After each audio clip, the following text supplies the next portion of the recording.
Hey guys, tonight we'll drift into the forgotten corners of Greek mythology stories that were never carved on marble temples, never sung by choirs, and barely whispered through the centuries.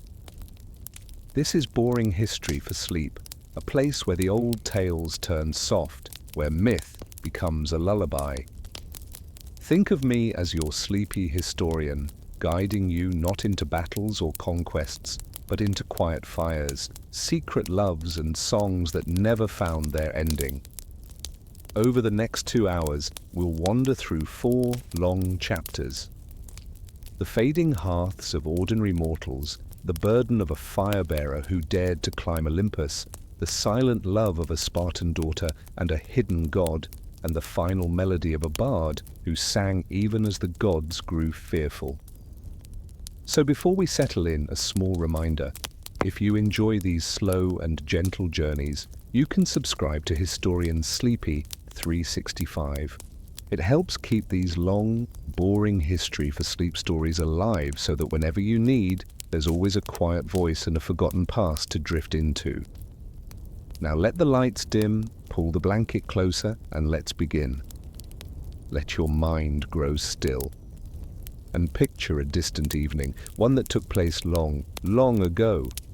A small Greek village nestled at the foot of the mountains, thatched roofs, rough stacked stone walls, and nothing in the home more sacred than the hearth. The fire wasn't just for cooking, it was the heartbeat, the soul, the breath.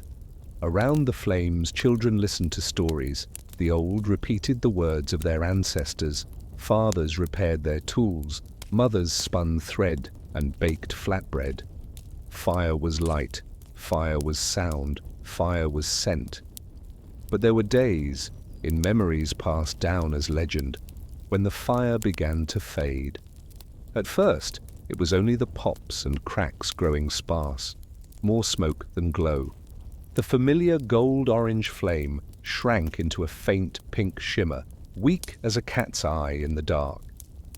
The father stirred the ash with an iron rod, searching for a single ember. The mother bent low, blowing quick, sharp breaths into the dry wood.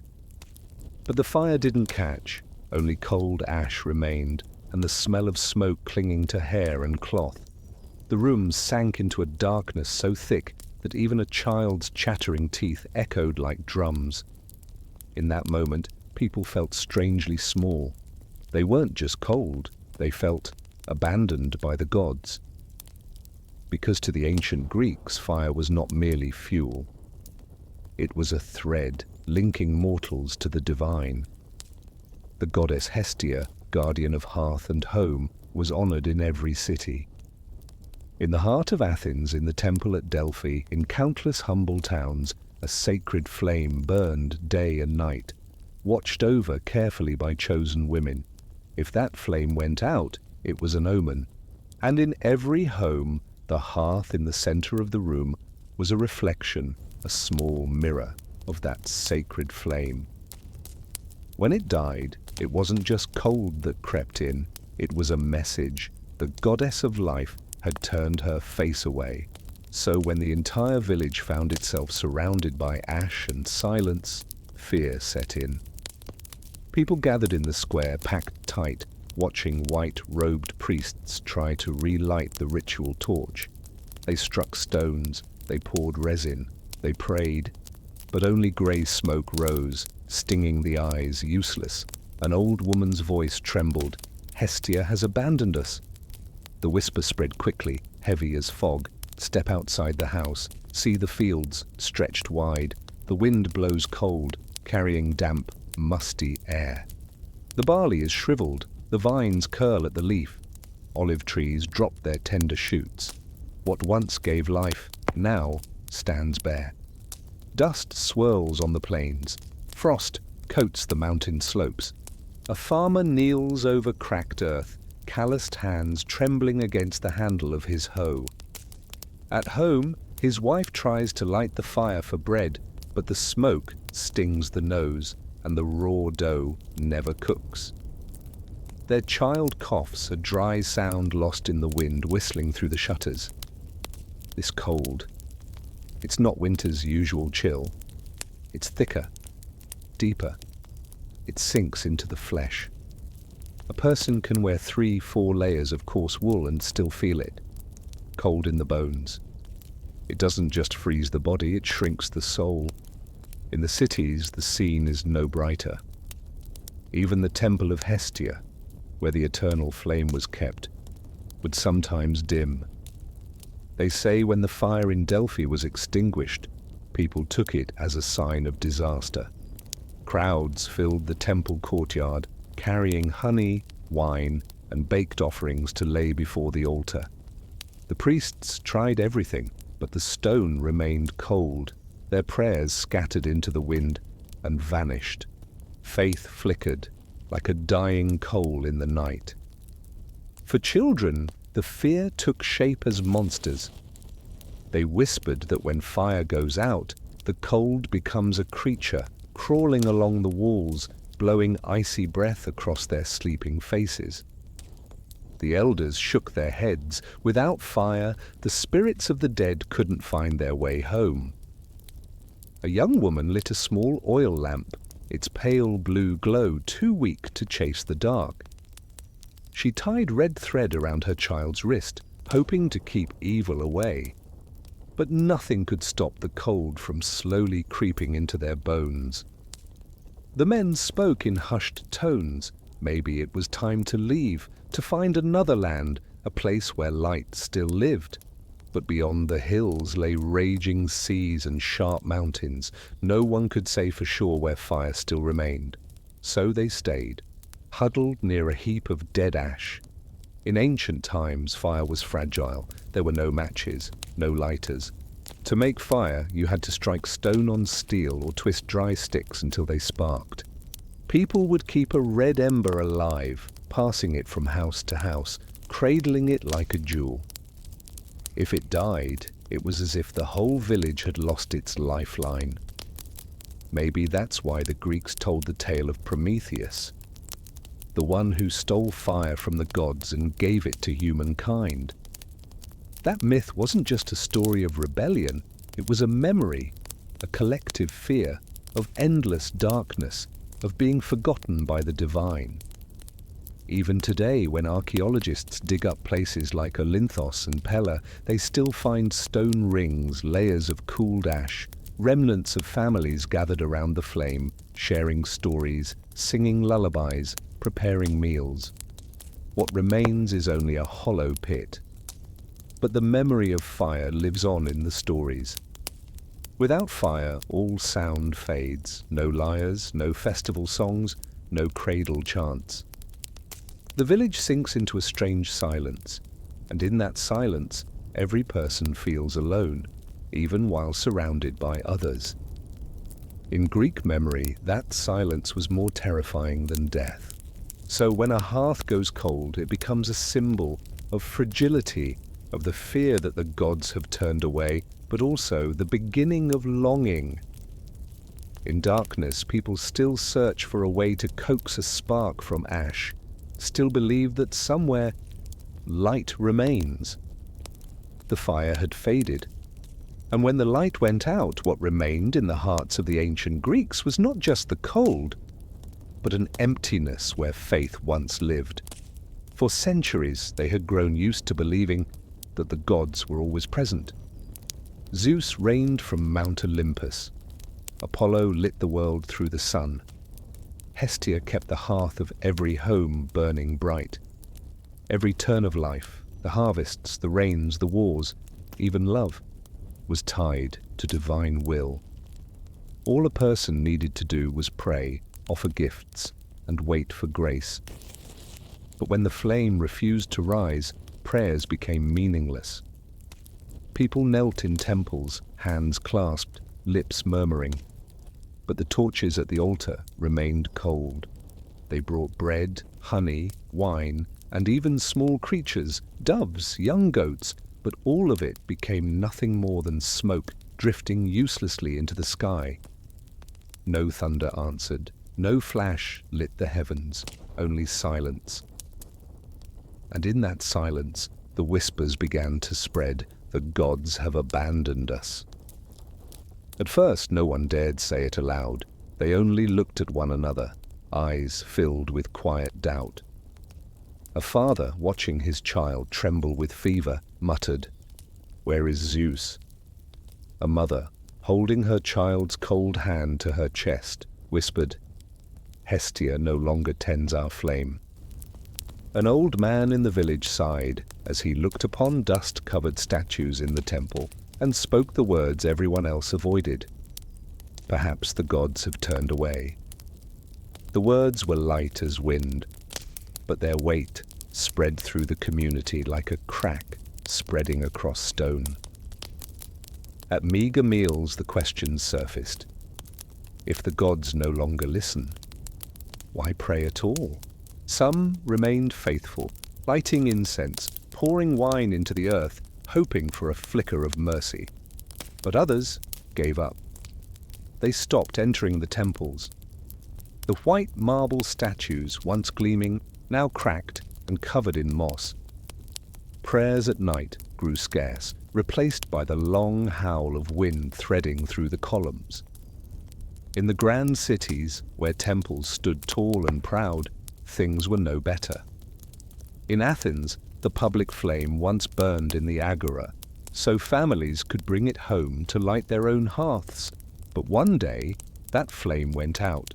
People lined up, arms full of wood, jars of oil, waiting for the priests to relight it. They waited for hours, then days. When night came, only the pale glow of oil lamps remained in the square, not bright enough to see one another's faces.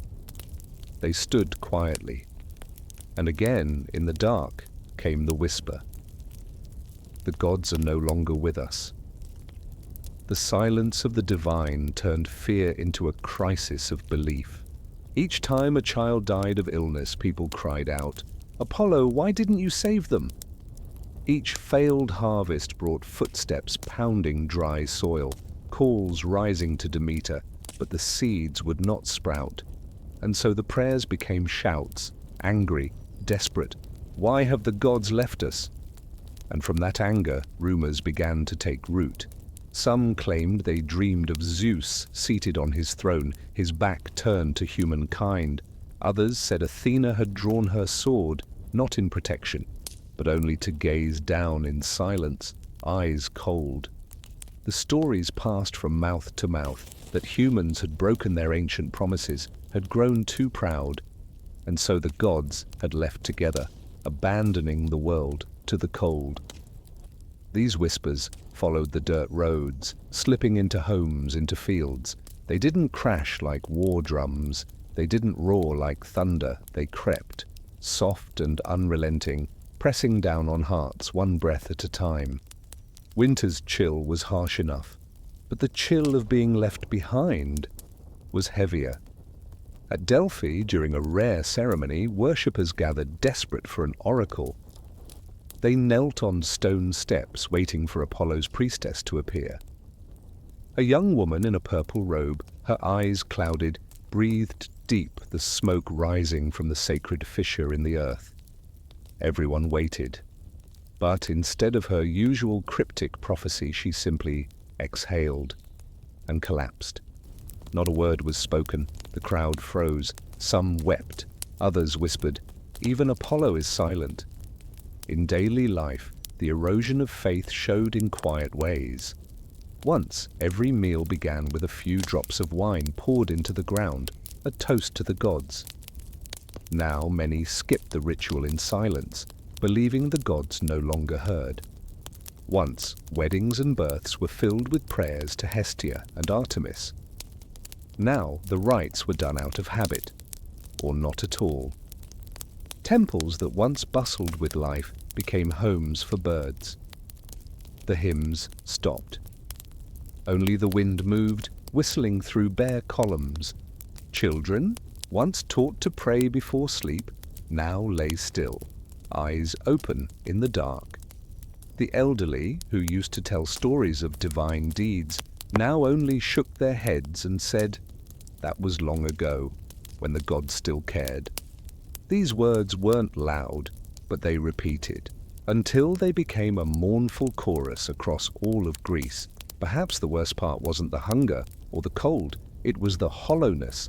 A child can endure the cold if they believe the fire will return. A farmer can endure a barren season if he believes the next will be blessed. But when belief dies, endurance means nothing. And that was what the Greeks remembered from those long, cold days. A quiet abandonment, without warning, without explanation. The whispers, "The gods are gone," spread through markets, fields, homes, and even the temples themselves. And in their wake, the whole community began to falter, left without a pillar to lean on. People became like wanderers at sea, rowing beneath a starless sky, calling out into silence. And so, those whispers became myth. The Greeks told of the gods abandoning mankind, not just as bedtime stories for children, but as a way for grown people to bear it all. If the gods had left, then one day they might also return. In the darkness, they comforted themselves with their own murmurs. But the cold of that divine silence, that sense of being left behind, never fully faded. It stayed in the memory like a pale scar, a reminder that even the gods can go quiet. When the temple fires had faded, when prayers became hollow echoes in the dark, the sharpest suffering wasn't found in the grand sanctuaries, but in the small, quiet homes where people struggled, day by day, just to survive. Greek farmers were once bound to the rhythm of the land, sowing barley in autumn, harvesting in spring, planting vines in early summer, pressing olive oil at the end of the season. Everything depended on the soil, on rain, on sun, and above all on fire. Fire to cook the grain, to dry the fruit, to soften the iron of plows. When the fire was gone, that rhythm broke. Seeds refused to sprout. Barley flour stayed raw. Raisins could not become wine. The farmer sat before an empty granary, cupping a handful of shriveled husks, then letting them fall, listening to them scatter on the ground like the sound of breaking bones. In their narrow homes, meals grew more meager by the day. Gone were golden loaves baked in clay ovens. In their place, thin porridge, tasteless, sometimes just raw grain mixed with water. Children who once knew the sweetness of honey dripping over bread now chewed thick, sticky paste they could barely swallow. The cold made them shiver, raised red welts on their skin. Each night they huddled under a single rough wool blanket, backs pressed together, searching for warmth. But human warmth could not replace the warmth of flame. Many children didn't survive the winter. They curled up, eyes shut, their shallow breaths fading into the cold air. Their mothers' cries rose in the dark, a darkness no fire remained to soften. Tiny graves appeared on the hillside, each one marking the price of divine silence. The blacksmith fared no better. If the farmer needed fire to bake bread, the blacksmith needed fire to exist. The forge was more than a workplace, it was the soul of his craft. Without enough heat, the iron would not glow, the steel would not bend. The hammer struck cold metal, but no plough, no blade took shape. In the shadowy workshop, the smith stood shirtless, cold sweat running down his back, trying to stoke the bellows. But the coals in the hearth only smouldered dimly. The fire never rose. His hammer clanged against metal with a dull, lifeless sound, as if striking dead stone. He shook his head, looked at the dull scrap in his hand, and tossed it into the corner. A whole day had passed, and he had not made a single sharp knife. Orders from the market, from farmers, from soldiers, all delayed. Once respected, the smith now sat slumped beside a cold forge, feeling as useless as the iron he could no longer shape. The hardship crept into the smallest corners of daily life. With no fire, the water in the jar was freezing. Hands trembled at every rinse. Olive oil thickened in the cold, refusing to pour from the jar. Without heat, women couldn't boil water for washing. Clothes stayed filthy, damp, sour. Children could not bathe in warmth. Their skin cracked, raw and stinging. The elderly had no fire to warm their joints. Aches deepened. Spines bent further with each day. Once, evening was the soul of the village, people gathering around the hearth, singing, telling stories, plucking the strings of the lyre. Now night brought only silence. People slipped under blankets early, not from sleepiness, but to escape the cold. The songs were gone, replaced by coughing. Conversations faded, replaced by quiet. The fire had vanished, and with it, the part of the soul that felt warmth. By the sea, the fishermen fared no better. Most nights they would return from the waves, light a fire, grill their catch, and share it among themselves. Now the fish had to be eaten raw, or left to dry in the cold.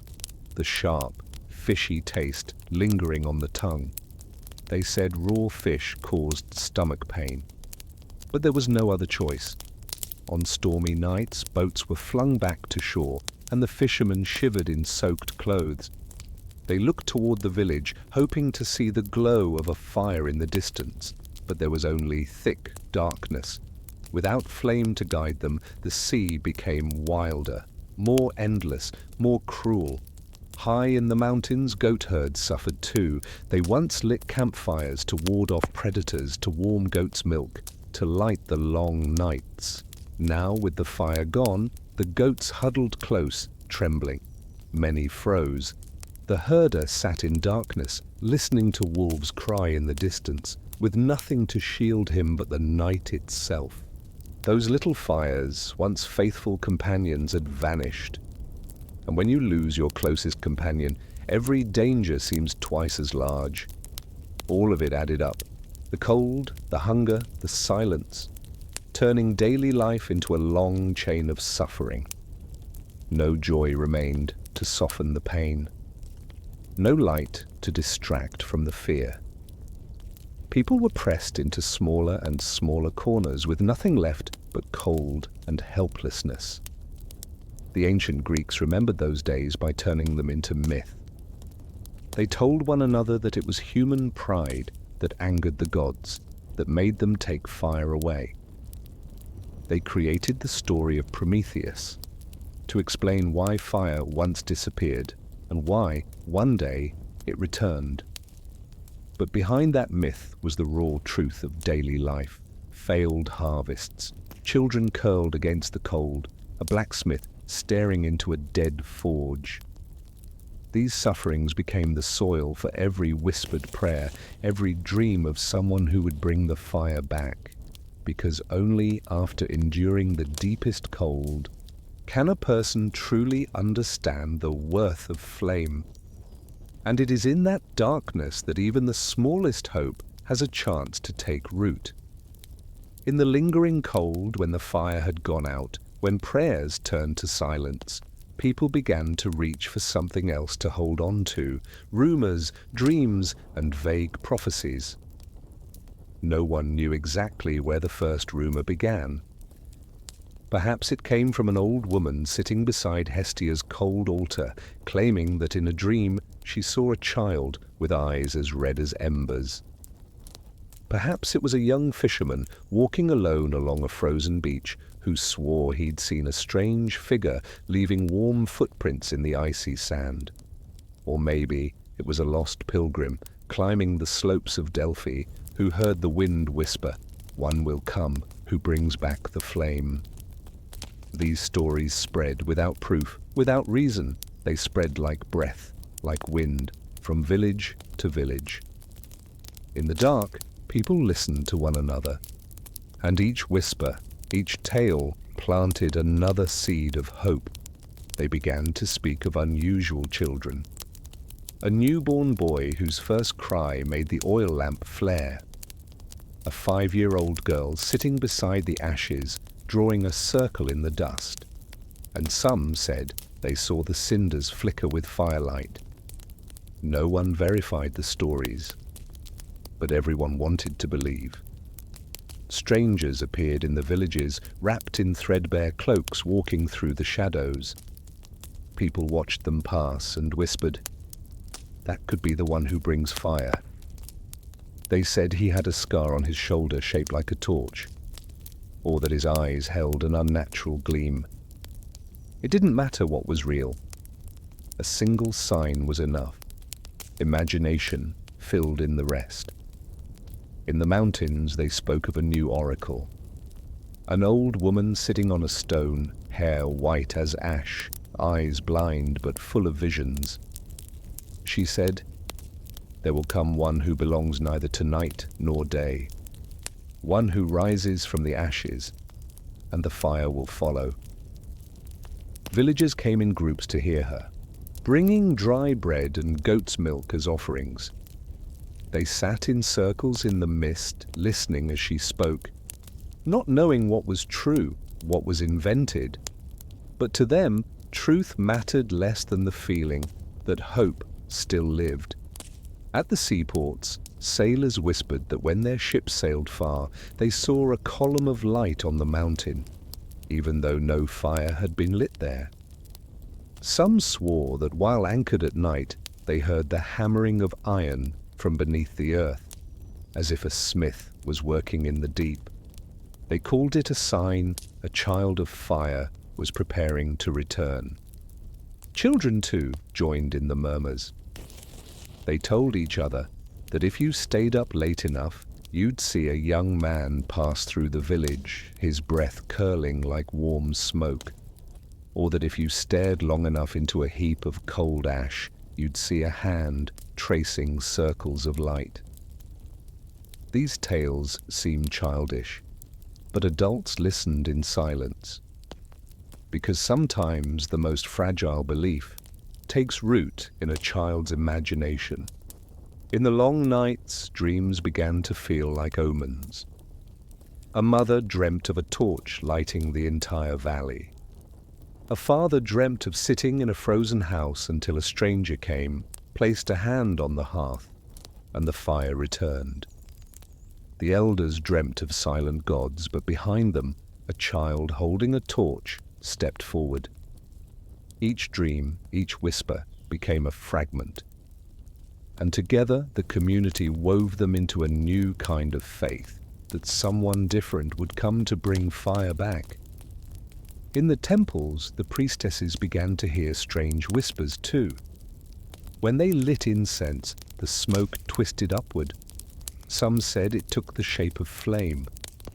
When they drank from the sacred spring, they felt a sudden warmth, as if the water remembered fire. Small signs became grand prophecies. They said the priestess of Apollo had spoken just one sentence before collapsing. The fire will choose its bearer. No elaboration, but it was enough. One sentence was all it took to become an oracle, echoing down from the mountains through the plains to the sea. In the cold and darkness, these rumors meant more than truth. They didn't need to be accurate or reasonable. They only needed to offer hope. Human beings cannot live long without it. So they clung to every whisper as if it were a sliver of light. Some scoffed, some rolled their eyes and said, "Stories to quiet children." But even the skeptics in the deepest hours of the night listened carefully, hoping quietly that some piece of it might be true. Across Greece, the prophecies stirred like breath. In markets, in temples, in dim homes, in dreams, people whispered of the stranger. And slowly, that stranger took shape in the collective imagination, a child of fire and iron, a being with warmth in their blood, someone strong enough to rekindle humanity's hearth. Whether that person existed or not no longer mattered. What mattered was that people had begun to believe that fate could change, and that belief was the first step out of the dark. Time passed, and the cold did not lift. In the memory of the ancient Greeks, this was an age when not only the fires in the hearth died out, but the fire within people began to dim. In small villages, the temples, once the liveliest places, had grown silent. Where once people gathered each morning with incense, and each evening with song, now the smoke had faded, the altars gathered dust. The white stone statues of Zeus, Athena, and Apollo stood motionless in the dark, their feet cloaked in moss. Sparrows built nests in their marble hands. Doves circled above the domes. The temples, once the beating heart of belief, now felt like empty shells, cold and hollow like the people themselves. This collapse didn't come with a crash. It came slowly through the repetition of silence. After the first unanswered prayer, people still hoped. After the second, they waited. But after dozens, after hundreds, when every torch remained cold, and every offering vanished into the wind, they began to stop praying.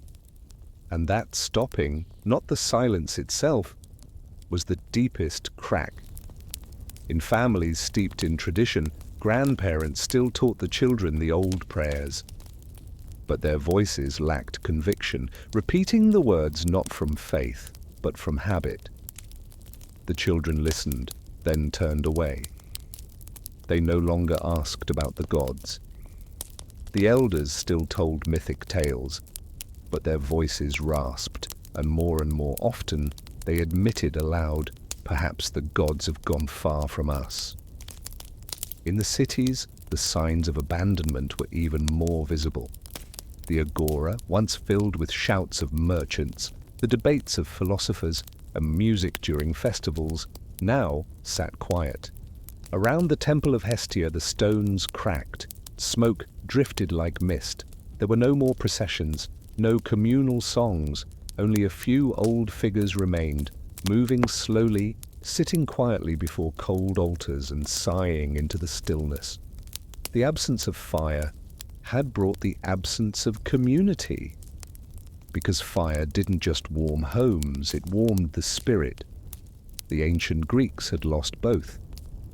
Later generations would call it the time of the silent gods, not because the gods had disappeared entirely, but because their presence no longer made itself known.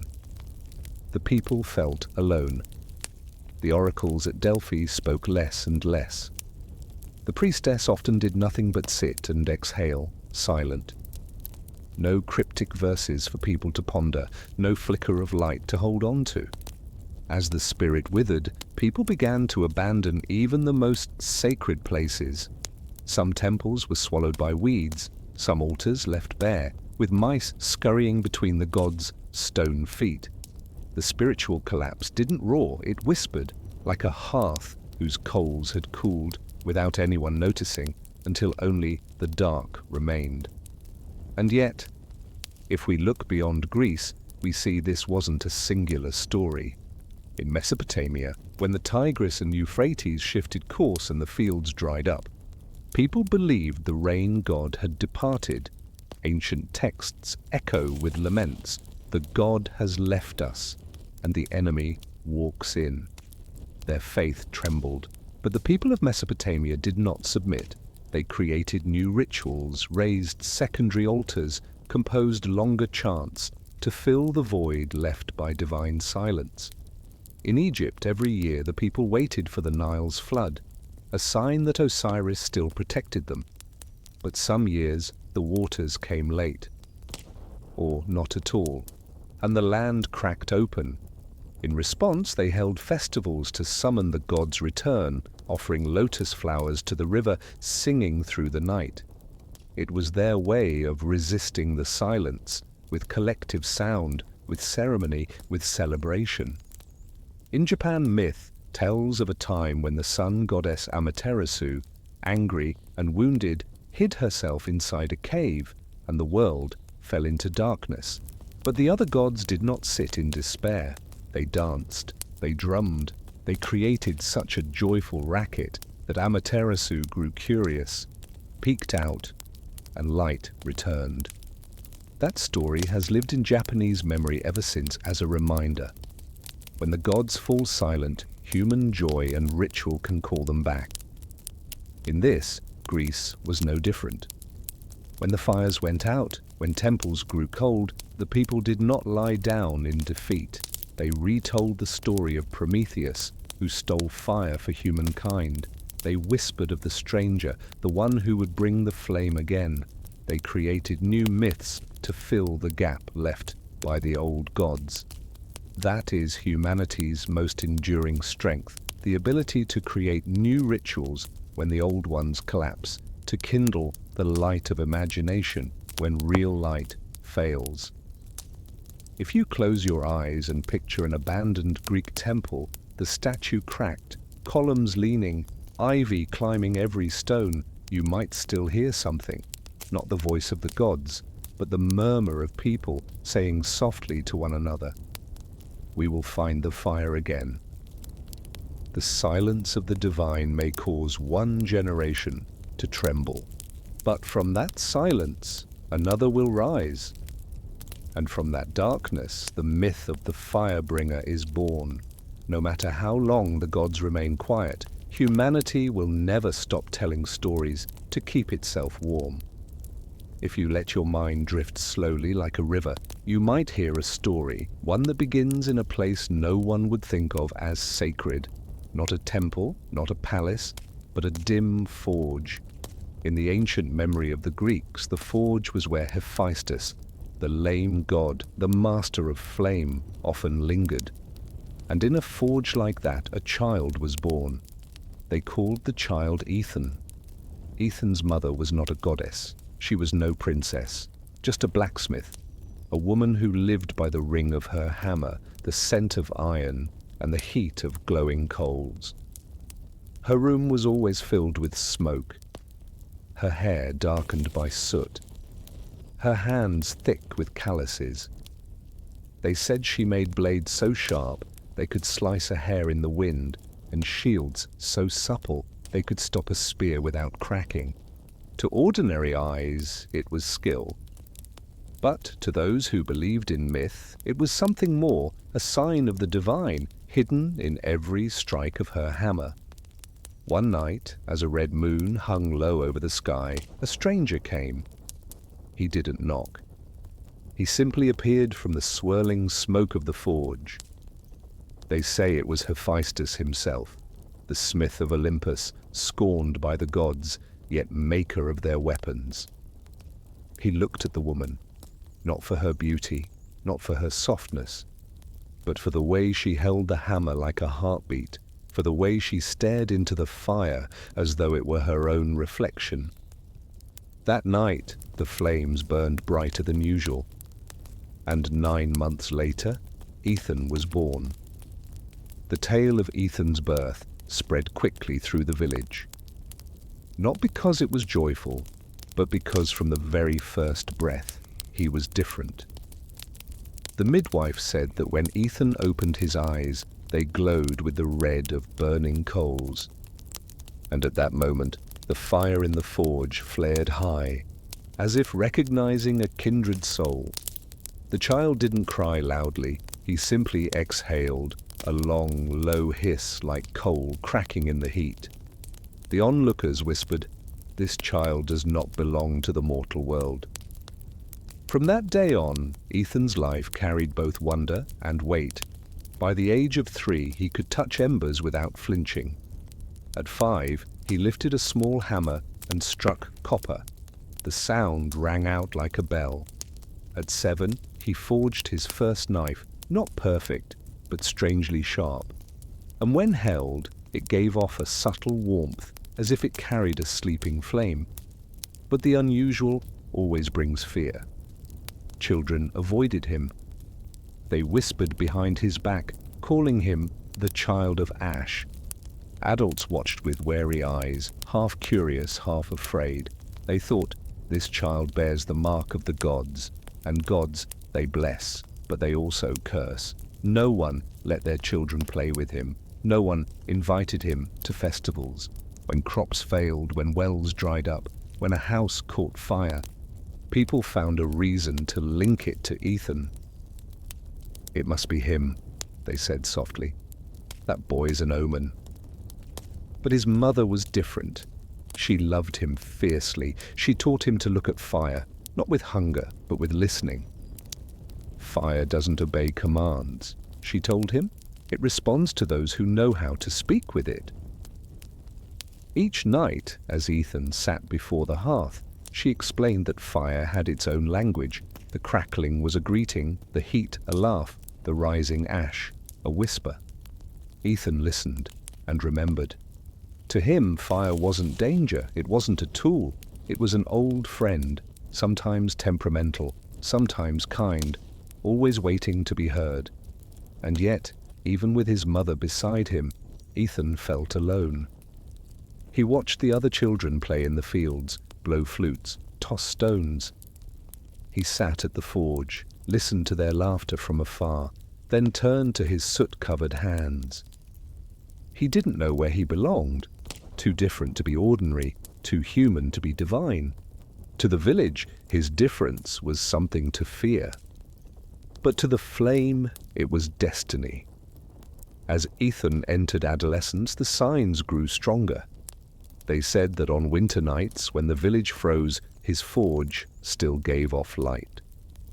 Not blazing, but a soft red glow, just enough to warm his hands. Some peeked in secret, then whispered, "Fire has chosen him." But instead of awe, their fear deepened. For fire, when linked to the gods, means that disaster might follow. So Aethon grew up half-believed, half-rejected. He was the boy with fire in his eyes, yet always kept outside the circle of men. Strangely, he never rebelled. He didn't fight the village. He didn't use his strength for revenge. He simply worked, quietly, tirelessly, speaking with fire, shaping iron. He made blades, plowshares, armor plates, but each time he handed his work to someone, they recoiled, as if the warmth of the metal might seep into their hearts. Only his mother, with gentle eyes, rested a hand on his shoulder and whispered, "You were born to carry a weight greater than most." At 16, Aethon forged a sword that made the whole village whisper. Not just for its sharpness, but because when drawn from its sheath, it gave off a warmth like sunlight. They looked at it and murmured, "This is not a mortal weapon." They feared it, respected it, but still stepped back, too afraid to linger close.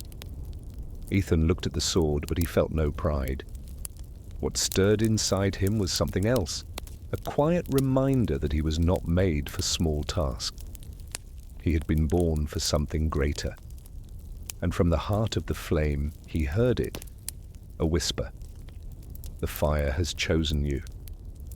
The story of Aethon's youth is not told as a tale of triumph. It is sung as a quiet elegy.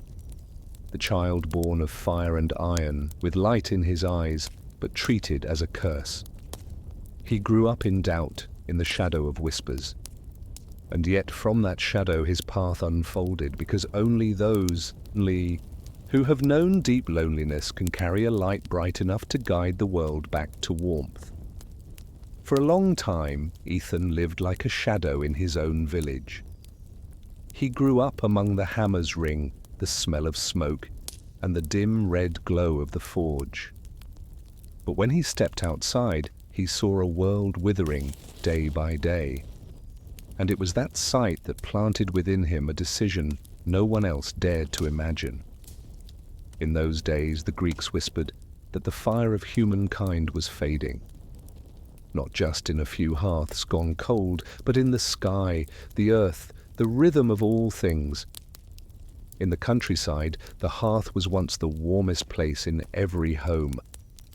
Now, even when people piled dry branches high, the flame barely flickered, smoke billowing more than light. A mother blew until her lips turned blue, but the coals would not catch. Her child clung to her, trembling, his lips cracked and dry. And in those young eyes, the belief in an eternal hearth was already gone. In the fields, the crops withered. Barley heads, once golden and heavy, shriveled and hollow. Vine leaves fell before the fruit could ripen.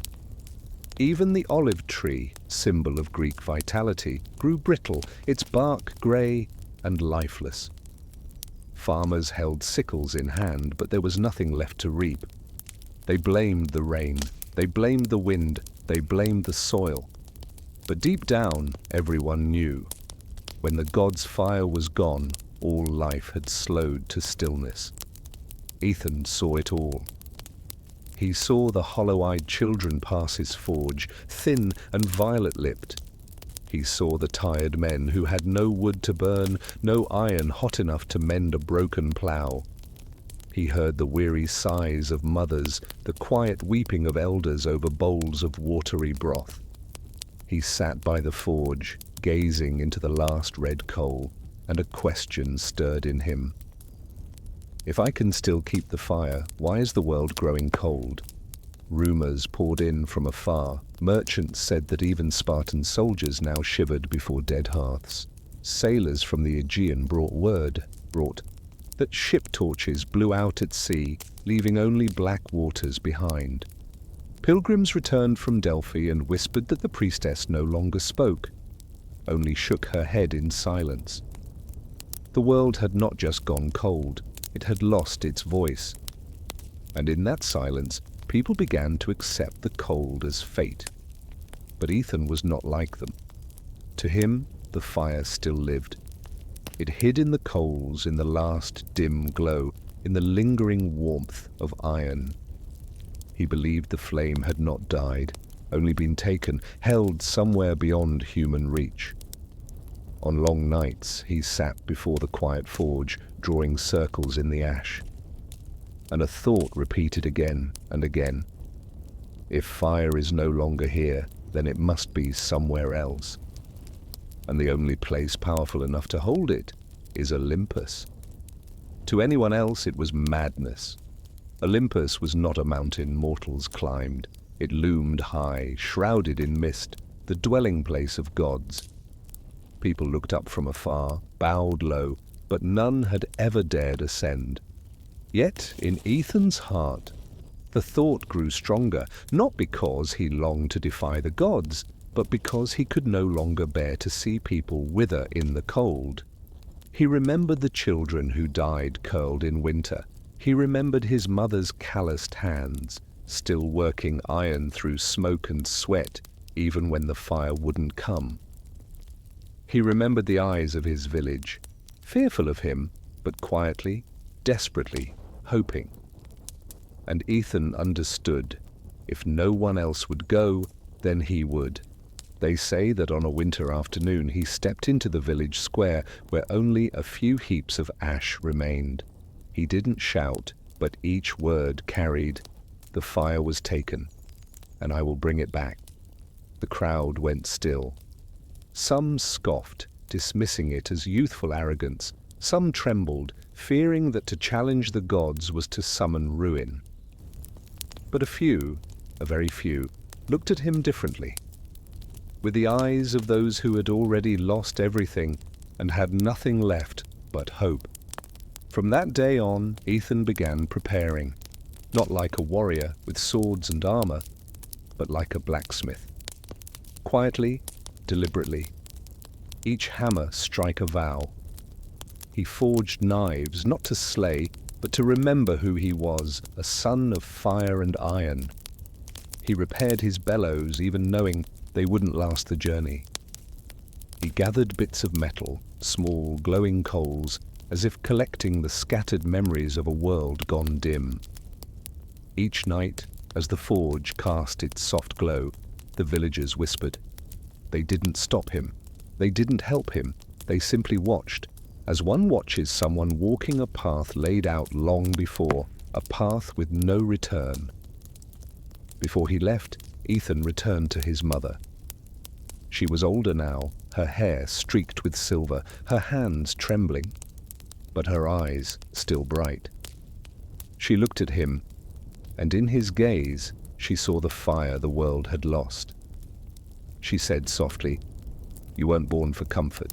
but to carry the fire for us all. If you must go, then go, but remember, fire only listens to those who listen to it."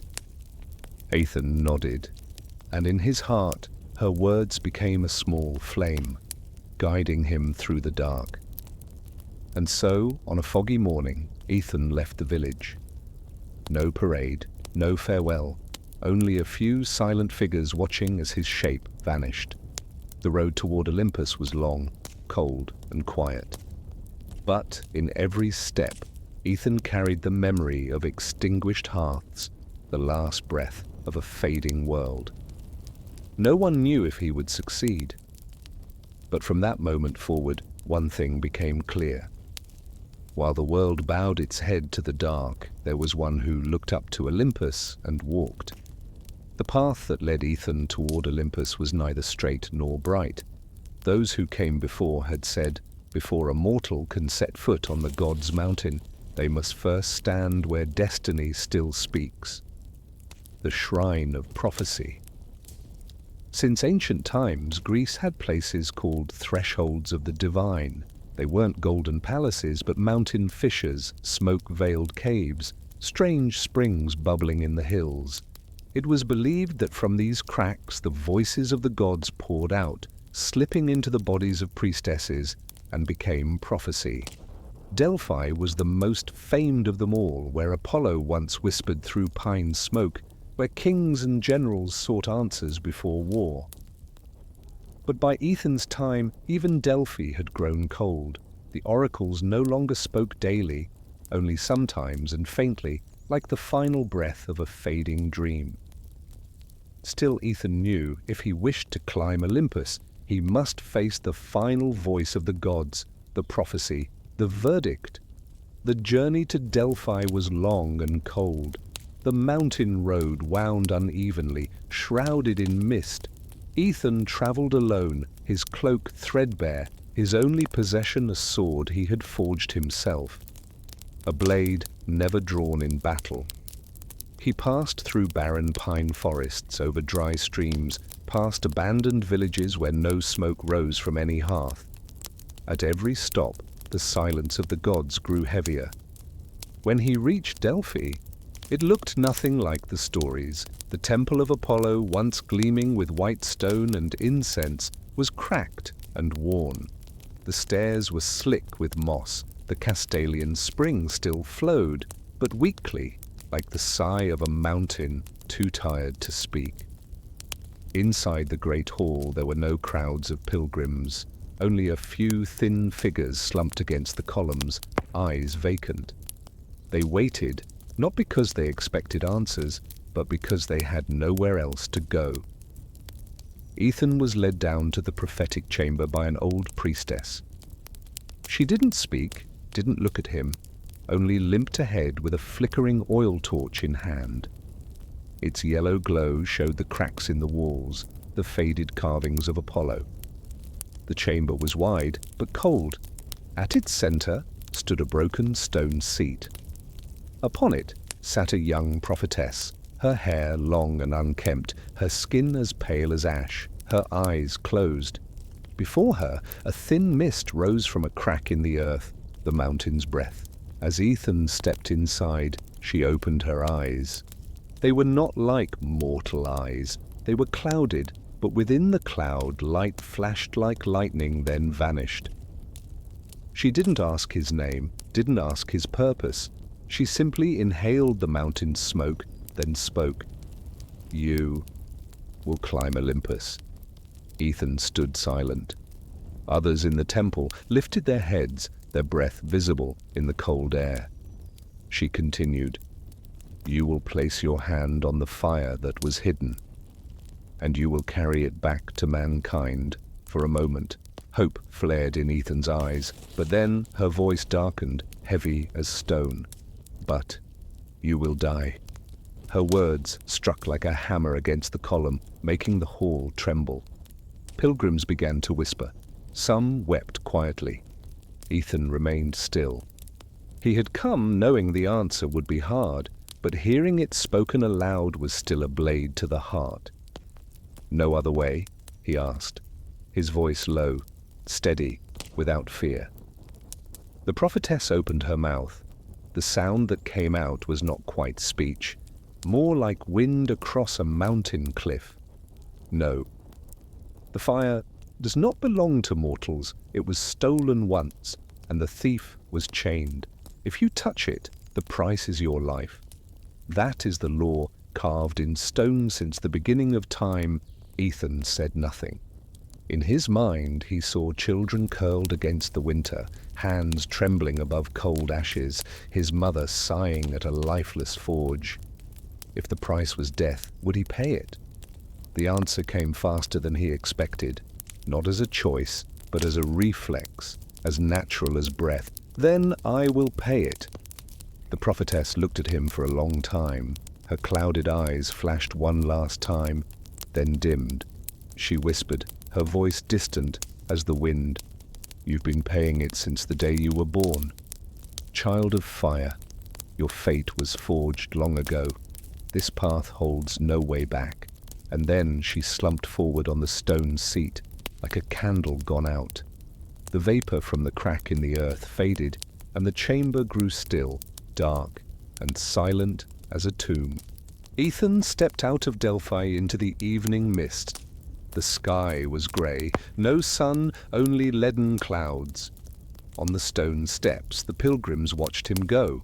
None dared stop him, none dared bless him. They only whispered, "He will die." But within their whispers was another sound, faint, like the breath still left in glowing embers. He will bring back the fire. From that day on, Aethon no longer walked as one seeking hope. He walked like a man carrying a sentence. Each step toward Olympus was a step closer to death, but also a step closer to the fire the world had lost. In his burning red eyes there was no hesitation, for the prophecy, harsh as it was, only confirmed what Aethon had known all along. His life had never been his. It belonged to the fire, and to everyone still shivering in the dark. From the base of the mountain, Olympus did not resemble a range of rocks. It looked like a sleeping giant, breathing through clouds, shifting its posture with the wind, guarding its secrets behind walls of dark stone. Aethon stood under that cold gaze for a long time. He knew. Before climbing up, one must first go down. The roots of the gods always dig into the deepest places. The path opened like a crack along the mountainside, narrow and damp. He stepped inside, one hand brushing the stone wall, head bowed low, listening to the slow drip of water. The scent of wet earth mingled with sulfur, and something older still, a smell like forgotten oaths. With every footfall his steps echoed back longer than one man's strength. He was descending into the shared memory of humankind, where all fears have names, and tonight that name was the gatekeeper. They said that beneath Olympus was not stone, but a gate, and that gate was not made of bronze or wood, but of dog. 3 heads, 6 eyes, 3 mouths breathing cold mist, one body the size of a hill. He was the boundary between life and the not-to-be-named Cerberus. Aethon saw it before he heard it. The beast's black shadow swallowed the moonlight filtering through the stone, and then came the scent, wet fur, cold ash. When the creature opened its eyes, 3 golden orbs lit up all at once. One head growled softly, another simply sighed, the third tilted, as if listening. He did not draw his sword. Those who reached for steel at the gates of the underworld seldom returned. He sat down. From the inner pocket of his coat, Aethon pulled a coal wrapped in wool. The last ember from his mother's forge, infused with pine resin and a pinch of salt. He placed it on the stone, breathed gently, coaxing a red glow, small as the eye of dawn. Then he began the one thing he knew best, to forge, though he had no anvil, no bellows. He took a fine copper thread from his wrist, the measuring cord his mother had used to wrap hilts. He coiled it around a shard of obsidian he'd picked up by the stream the night before. His fingers moved steadily like braiding the hair of a child. As he worked, he tapped a quiet rhythm on the stone with his nail. Step, return, pause, breathe. The sound was faint, but orderly. And order is what reminds fire what it used to be. Cerberus's 3 heads slowly lowered. The fiercest still growled, but no longer lunged. The weary one blinked. The tilted one leaned toward the ember, as if reading the story inside its glow. Aethon spoke, not to the beast, but to the memory asleep inside it. I name these 3 coils.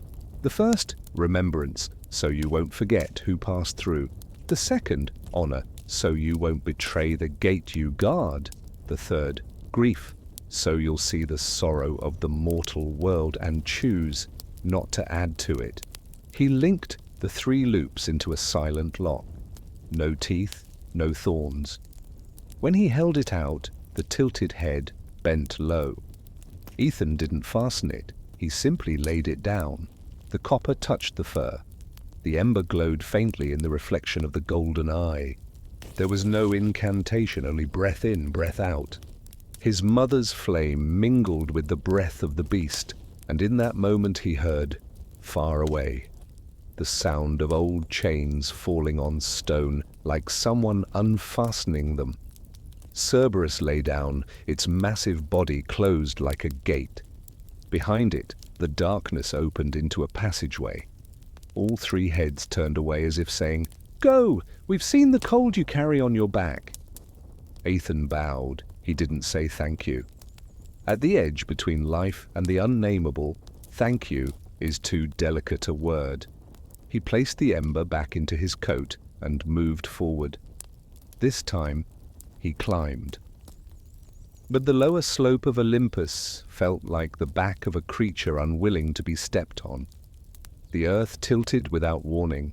Rocks slipped from his grasp like promises withdrawn. The wind didn't strike his face, but pressed into his lungs, making them feel old. Aethon climbed slowly. Each breath reminded him of his mother's bellows. Press, release, count, hold. Never let the rhythm break. On a ledge, so narrow his feet couldn't stand side by side, someone sat as though they'd been there long before Aethon was born. His cloak was thin as mist. His sandals laced up to the calves, each strap adorned with feathered tufts that hovered between flying and stillness. His face was young as morning, old as the first cosmic prank. He flipped a coin across his knuckles. Each time it dropped, it reappeared on a different finger, never once touching the ground. "Greetings, Smith," said a voice like a smile rippling across still water. "You forge what no one dares wield, and now you seek what no one dares reclaim." Aethon knew his name without needing it spoken. Hermes, the border between footsteps and messages, between door and lock, between truth and jest. "I've come for the fire," Aethon said, as if recounting something already done. Not a boast, just truth. Hermes nodded. He tossed the coin again, caught it at the wrist, and let it vanish into the folds of his robe. "I believe you can reach it. But do you know what will reach back?" The wind shifted. Aethon didn't reply. Hermes rose. He stepped forward without dislodging a single stone. With 2 fingers, he touched Aethon's sternum light as adjusting a button. That fire remembers. It remembers every place it has lived, every hand that has held it. When you carry it in your flesh, it will remember you. And the way fire remembers a man is to consume him. The words weren't a threat. They were like a thin blade laid across a string to reveal the note buried beneath. "Why tell me this?" Aethon asked. Hermes smiled, barely. "Because it's been too long since I saw someone place a toothless lock on the neck of a gatekeeper and be let through. Because this world is dull and you..." You make it less so, and because if you go, I want you to know, the price isn't at the summit, it's in your chest. He tilted slightly as if in a bow. I won't stop you. I only offer gifts. He tapped once, on the imagined coin. Nothing fell, but something hurt. Not a sharp pain, not a burn, but like a fine fracture cutting through Aethon from back to front. Half his body moved a beat behind the other, like a forge with a cracked brick. Still hot, but losing heat. My gift, said Hermes, is knowledge. To know you are breaking, to know and still choose. Then he vanished, like a joke told halfway. On the stone remained only a faint mark of dust, as if no one had ever stood there. Aethon placed a hand on his chest. He felt the crack like a chalk line only he could see. He stood still, counted 4 breaths, and brought that line into rhythm. When it found its place, it stopped, pulling him off balance. He climbed on. Higher now, Olympus stopped pretending to be a mountain. It began to respond, the rock underfoot flattened like anvils. Wind howled through gaps like the hiss of bellows. Thunder struck from unseen skies, echoing like hammers on cold iron. Aethon felt he was inside a forge, a colossal forge, where the blacksmith was unseen and the thing being shaped was himself. The path was no longer just difficult. It began to speak. Each time he stepped into a crevice, it changed into a hollow. Each time he grabbed a ledge, it lengthened, forcing him to rely on the memory of his hands, where the stone tendon lay, the give of the surface, the smell of wetness, just enough to be sure he wouldn't slip. Every 10 steps Olympus tested him with illusion. First, a golden glow of hearthlight beyond a ridge, the scent of baking bread, of pine resin, and his mother's voice. Come home, Aethon. It's getting dark. He stood there for a long time, but did not turn. He replied with a wordless thought, I have more homes to rekindle. The flame vanished, like a firefly caught by a child's hand. Second, the sobbing of a child. Aethon heard his name in the cries, but what called to him was not a person, but fear, using the voice of a child. He lowered his hands from his ears, let the sound pass through him like wind. He remembered his mother's words, don't argue with the flame, listen. So he listened, and the flame said clearly, I am fear. I only want you to stop. I am not relit by your return. The third illusion, a warm forge room, the familiar hammer hanging in its place, a glowing bar of steel, one more strike from becoming a blade. But instead of stepping inside, Aethon closed his eyes and tapped a rhythm on his sternum, his mother's hammer rhythm.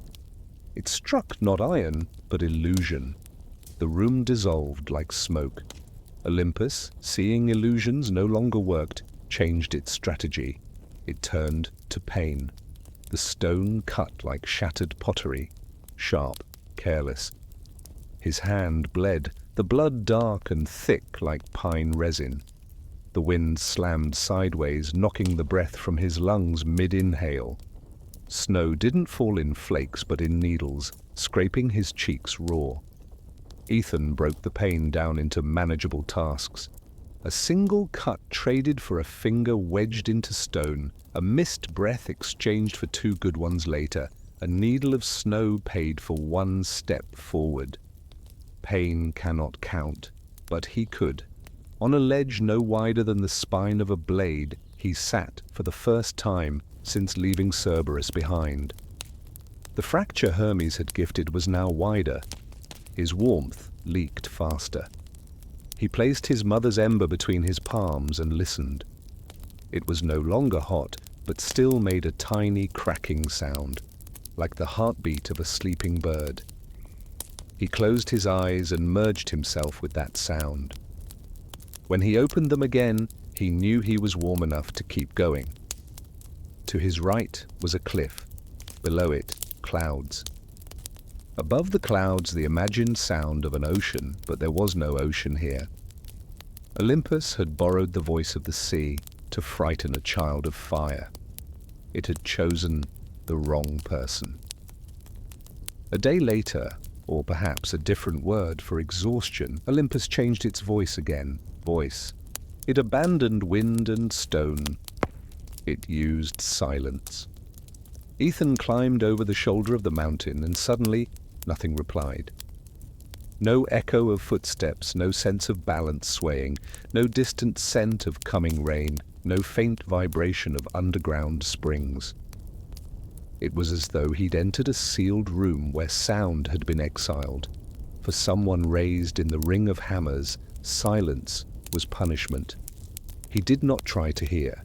He counted 1, 2, 3, 4 breaths, 5, 6, 7, 8, pulse beats at the wrist.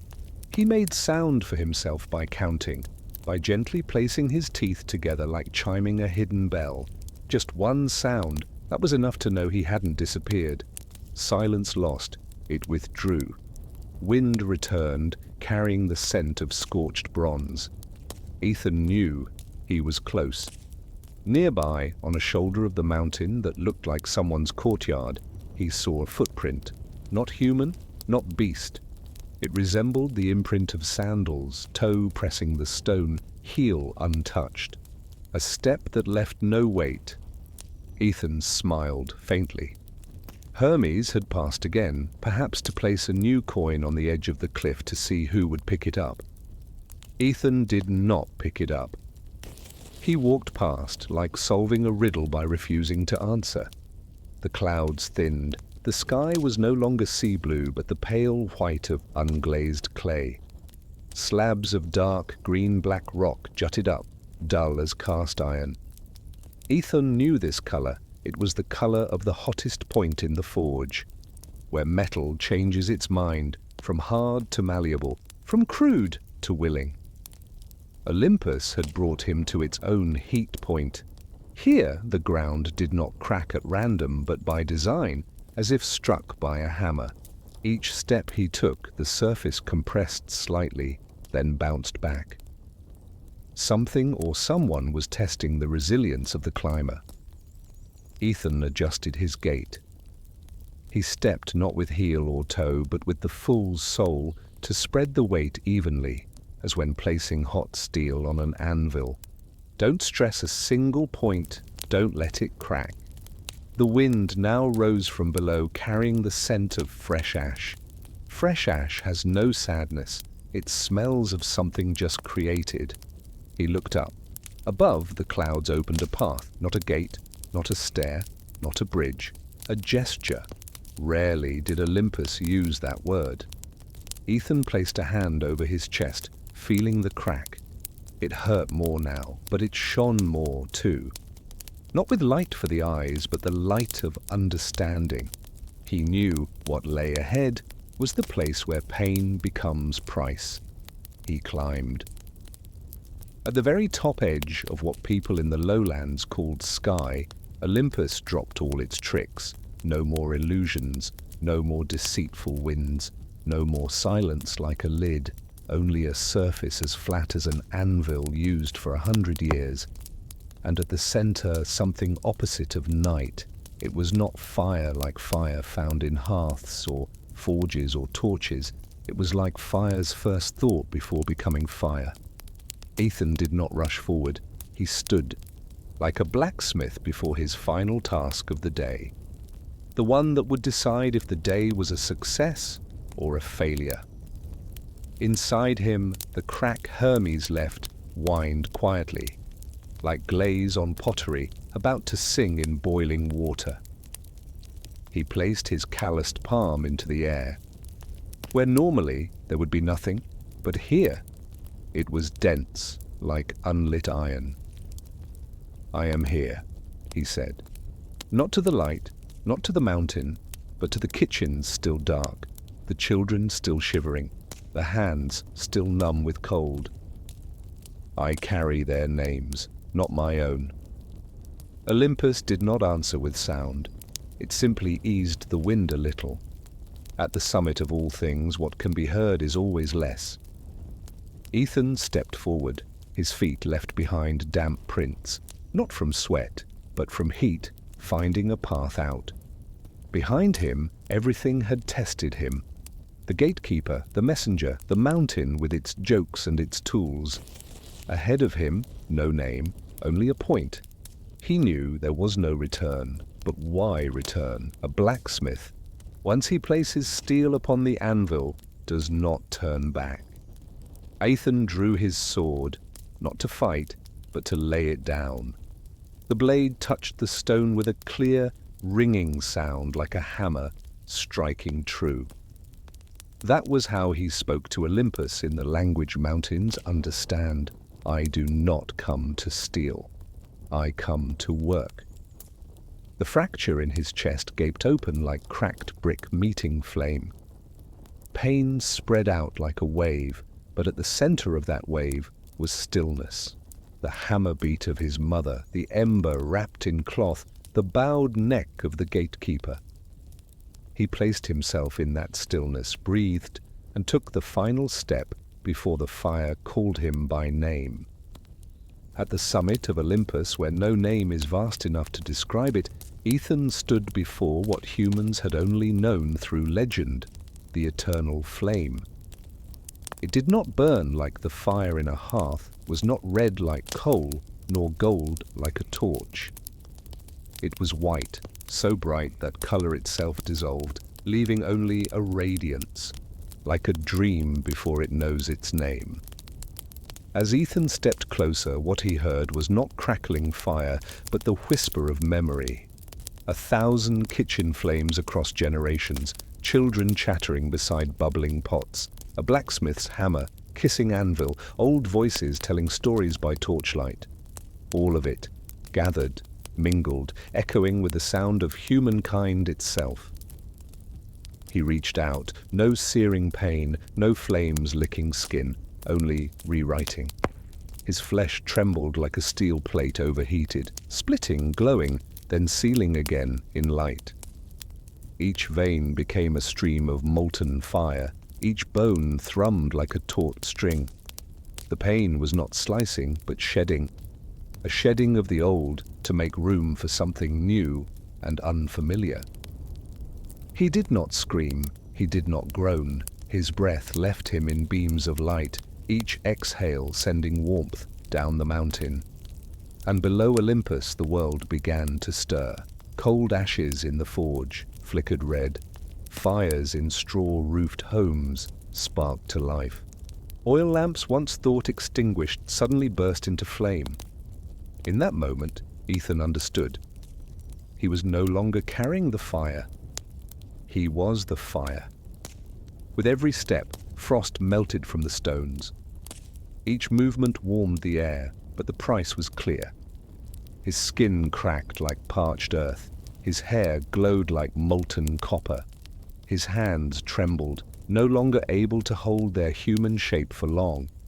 From deep within his chest, the fracture Hermes had placed now opened and glowed.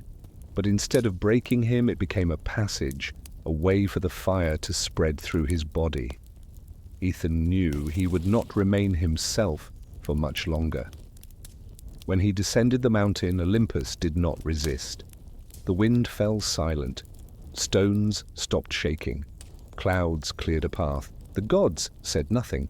No thunder, no blade, no warning, because he was no longer a thief. The flame had chosen him, had stepped down from its sacred pedestal to join human flesh. At the foot of the mountain, the villagers, the same ones who once whispered that he was a curse, saw a figure glowing in the mist. They didn't recognize Aethon. They saw a body cracked like ancient stone, but eyes burning like embers. He said nothing. He simply stepped toward a cold hearth, placed his hand upon it. The fire roared to life. A cheer rose, not just from the house, but from the neighbors, from the entire village. Aethon kept walking. Every home he passed lit up. Smoke curled joyfully into the sky. A village once swallowed by shadows now blazed like a festival. But Aethon did not stop. He passed through dry fields where crops had withered. and with just his breath, frost receded. New shoots gleamed green. He passed the harbor and touched torches left to mold. They flared again, guiding ships to sea. With every step, Aethon left pieces of himself behind. Skin fell away as ash, hair scattered like sparks. His bones became light. He knew he was dying, but this death was not disappearance. It was a surrender, a disintegration into shared memory. Later, the Greeks whispered that Aethon had no grave, no statue, no official hymn. But whenever a hearth flared without warning, people would say, "Aethon just passed by." Children asleep beside the fire spoke of a man made of light tapping a hammer in their dreams. Old blacksmiths, hearing a fire crackle just so, would say it was Aethon's heart still beating. And on winter nights, when someone thought the fire had finally gone out but a sudden spark jumped to life, they would quietly speak his name. The story of Aethon did not stand alone. It became part of a lineage, a continuation of the old myths that sought to explain fire, a flame that never truly belonged to anyone.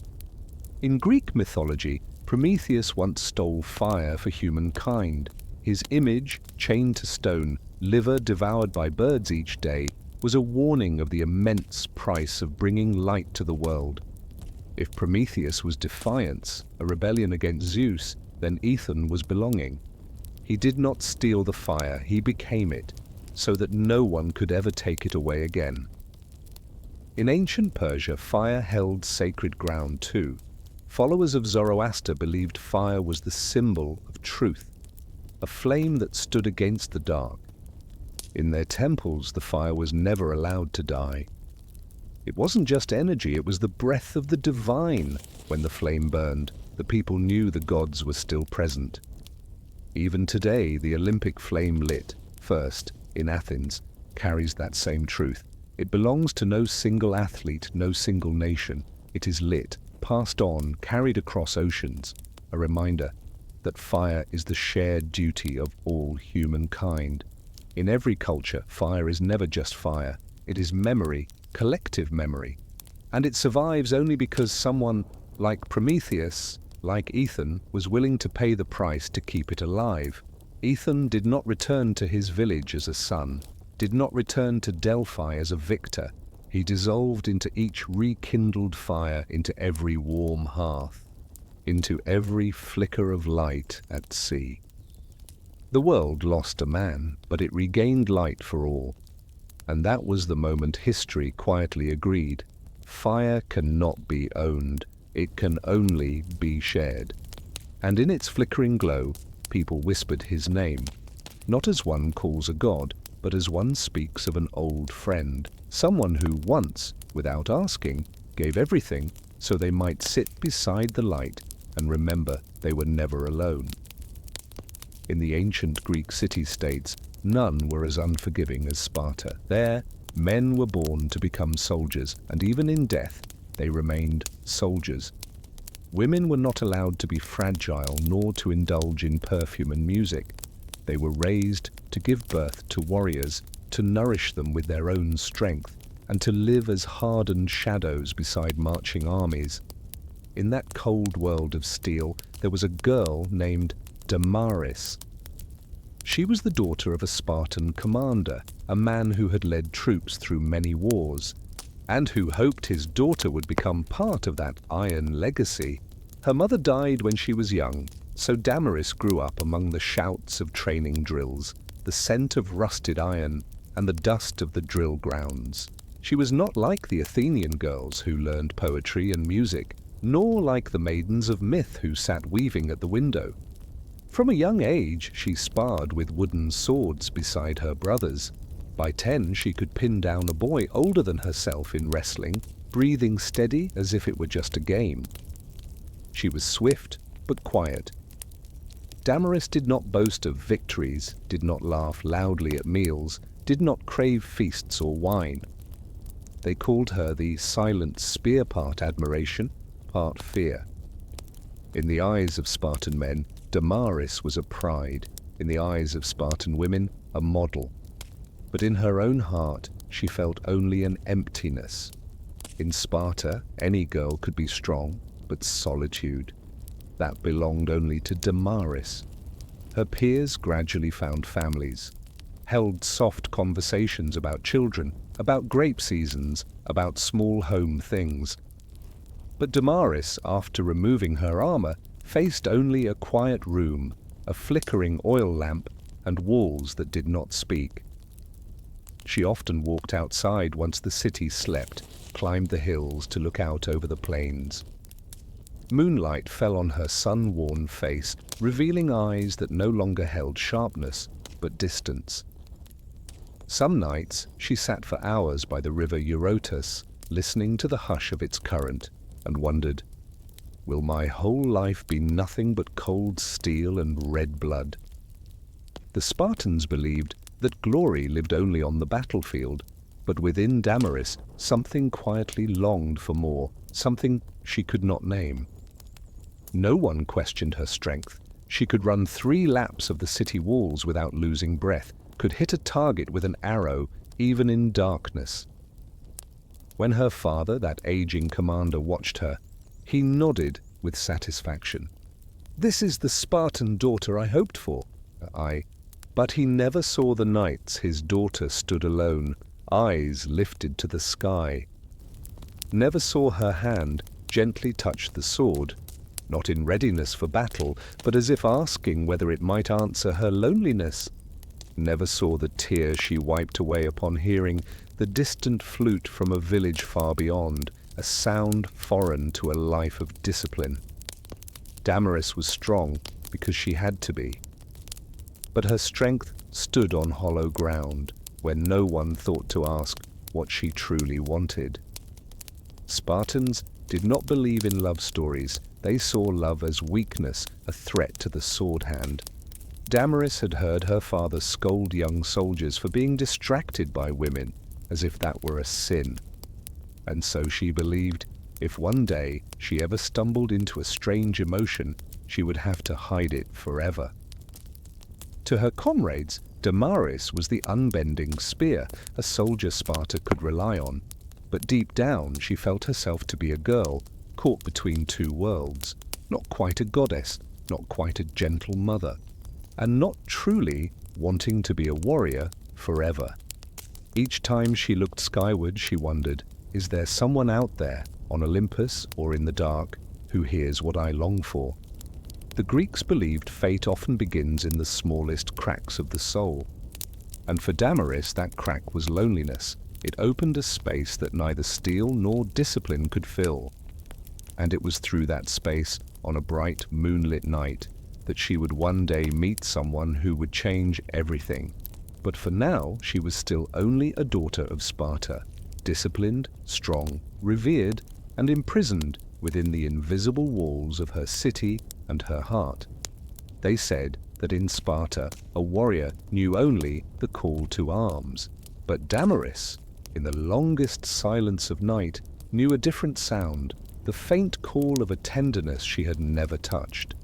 And that is why when the white swan appeared under the moonlight on a night not far from now, she would step toward it, not from curiosity, not from softness, but because all her life she had waited for something to break the silence.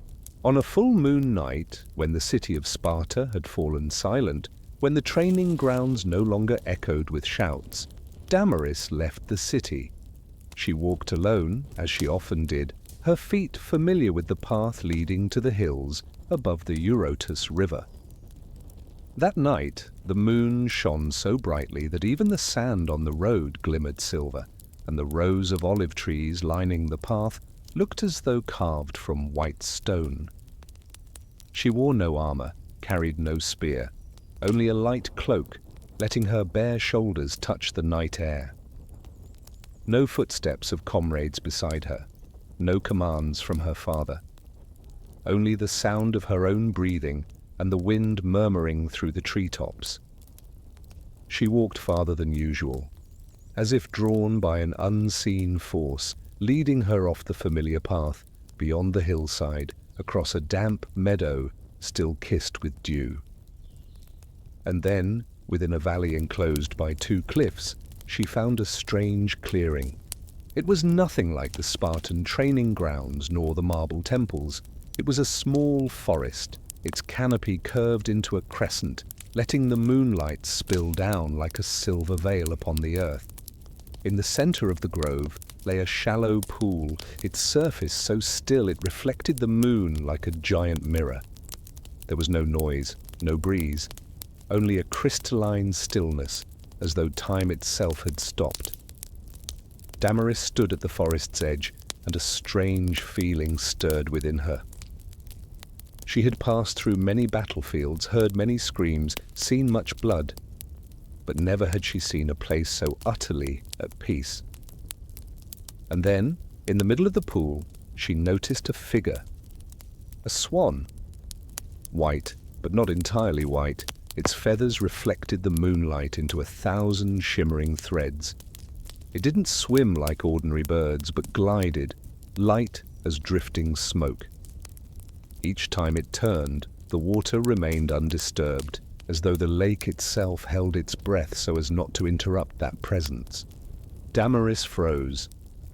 The warrior in her sharpened at once. In legend, the gods often chose animal forms to hide themselves. So many tales had been told of Zeus taking the shape of a bull, of deities becoming birds, becoming fish, to test or deceive mortals.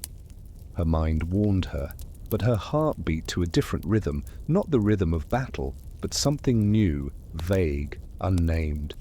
The swan did not flee. Its black eyes met hers, not with the panic of prey, but with stillness. And yet that stillness drew her, as if inviting her closer. Damaris stepped forward slowly, her feet pressing into the soft grass, her breath lightly trembling. Step by step, until she reached the water's edge. The swan paused, bowing its head slightly. A small gesture, but enough for her to understand. It was waiting. No one in Sparta had taught Damaris how to face this. They had taught her how to keep balance with a spear, how to suppress fear during ambushes, how not to cry in front of others. But no one had taught her what to do when standing before a being so beautiful it unsettled the very center of her heart. Her hands, so used to gripping weapons tightly, now longed for a softer touch, not to strike, but to feel. She reached out. The swan did not flinch. Her fingers brushed its feathers, and at once a warmth spread into her skin. Not the heat of fire, nor the chill of wind, but a gentle warmth, like sitting beside a hearth on a winter night, listening to the quiet crackle of coal. Damaris shivered slightly. She had never imagined a bird could be this warm, not just in body, but in something deeper, a presence, a life more quietly alive than any warrior she had ever known. In that moment, all of Sparta faded from her mind. No more shouting, no more iron, no more stern commands, only the moonlight, the water, and the swan. She realized she was breathing evenly, not the heavy breath of endurance, but slow, light. As if for the first time, she understood that breathing could be a comfort. The swan raised its head, its wings gently trembling, as if preparing to fly. But it did not leave the pool. It simply turned, gliding slowly around where she stood, then returned, its gaze still fixed on her. Between human and bird, a silence lingered, but in that silence, Damaris heard more than words could ever say. She heard a whisper that she was no longer entirely alone. As the moon rose higher, the swan slowly glided toward the center of the lake, drifting farther. But before the light could swallow its shape, it turned once more and bowed its head. Damaris didn't know why her heart suddenly tightened. She wanted to call out, but no words came. She only knew something had begun tonight. Back in Sparta, she passed again beneath cold walls, heard once more the clash of blades, saw again the eyes of discipline. But everything had changed. In her heart, where once there had only been empty space, there was now a thin line of light, like a thread of moon over the lake. She didn't know where it would lead. She only knew she would return to that forest under the moon to find the Swan. And from then on, every full moon, Damaris left Sparta, crossed the hills, returned to the quiet lake. And each time, the Swan was waiting. No promise was spoken, no call was made, only the full moon, and both of them were there. And so it went, an unspoken ritual formed, a ritual that belonged only to them. No one in Sparta knew. No one could have understood. To all others, Damaris remained the silent spear, the proud warrior. But in the eyes of the Swan in the night, she was simply a girl who no longer stood alone. The full moon nights settled into a rhythm, though no one declared it so. When the silver disk rose above the mountains like a great wheel, when Sparta's training grounds had extinguished their torches, Damaris would once again don her thin cloak and slip out through the city gate. She moved quietly, like an ancient habit. Her feet knew where the earth was soft, where the stones jutted, where thorny shrubs reached out in the dark. She didn't carry much, just a ribbon from a dress her mother once wore, a ripe fig, or a small olive wood carving she had shaped herself. Each night she brought something small, meaningless on a battlefield, but for the forest beneath the moon it felt like a greeting. At the forest's edge the air changed. The winds from the plain, carrying sand and the scent of soldiers' sweat, fell still. The smell of sap, damp moss and cooled water held close to one another in a peaceful hush. Damaris stepped in, and all sounds of Sparta were left behind. Iron armor, synchronized footsteps, the dry bark of a commander.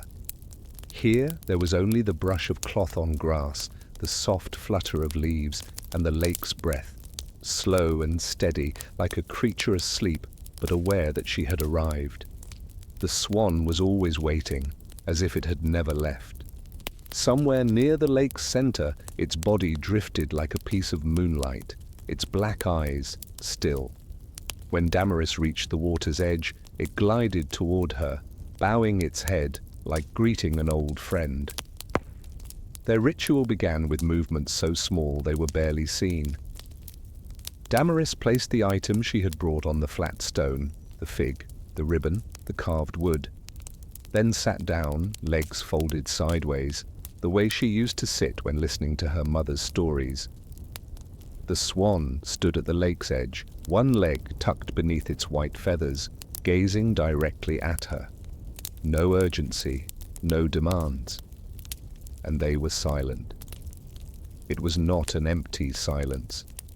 It was full, with Damaris's even breath after a day of drills, the faint rustle of wings adjusting feathers, the sound of water dripping from a beak and rippling outward. When the ripples faded, the story began, not with words, but with ritual. Damaris reached out her hand. The Swan drew near. Always the same. At first, just a fingertip brushing one feather, as if testing whether the world still made room for her. Then the palm on its neck, warmth spreading up her arm, to her shoulders, to her chest. Each night, her embrace stretched a little farther, like water sinking into soil. In time, words began to appear, quietly and far between. She didn't speak like she did when reporting to her superiors. She used the words of small things, where her bowstring had frayed today, how she scraped her hand while washing a tunic, how her smallest toe ached from the stiff leather of her sandals, how a young recruit dropped his helmet at noon and made the whole line laugh, how the neighbor's cat brushed against her leg and vanished again. Her voice was soft, even, almost a monologue. But whenever she paused, the Swan shifted slightly as if nodding. The sounds it made, not quite calls, were like the drip of a water clock in a temple, tiny but steady.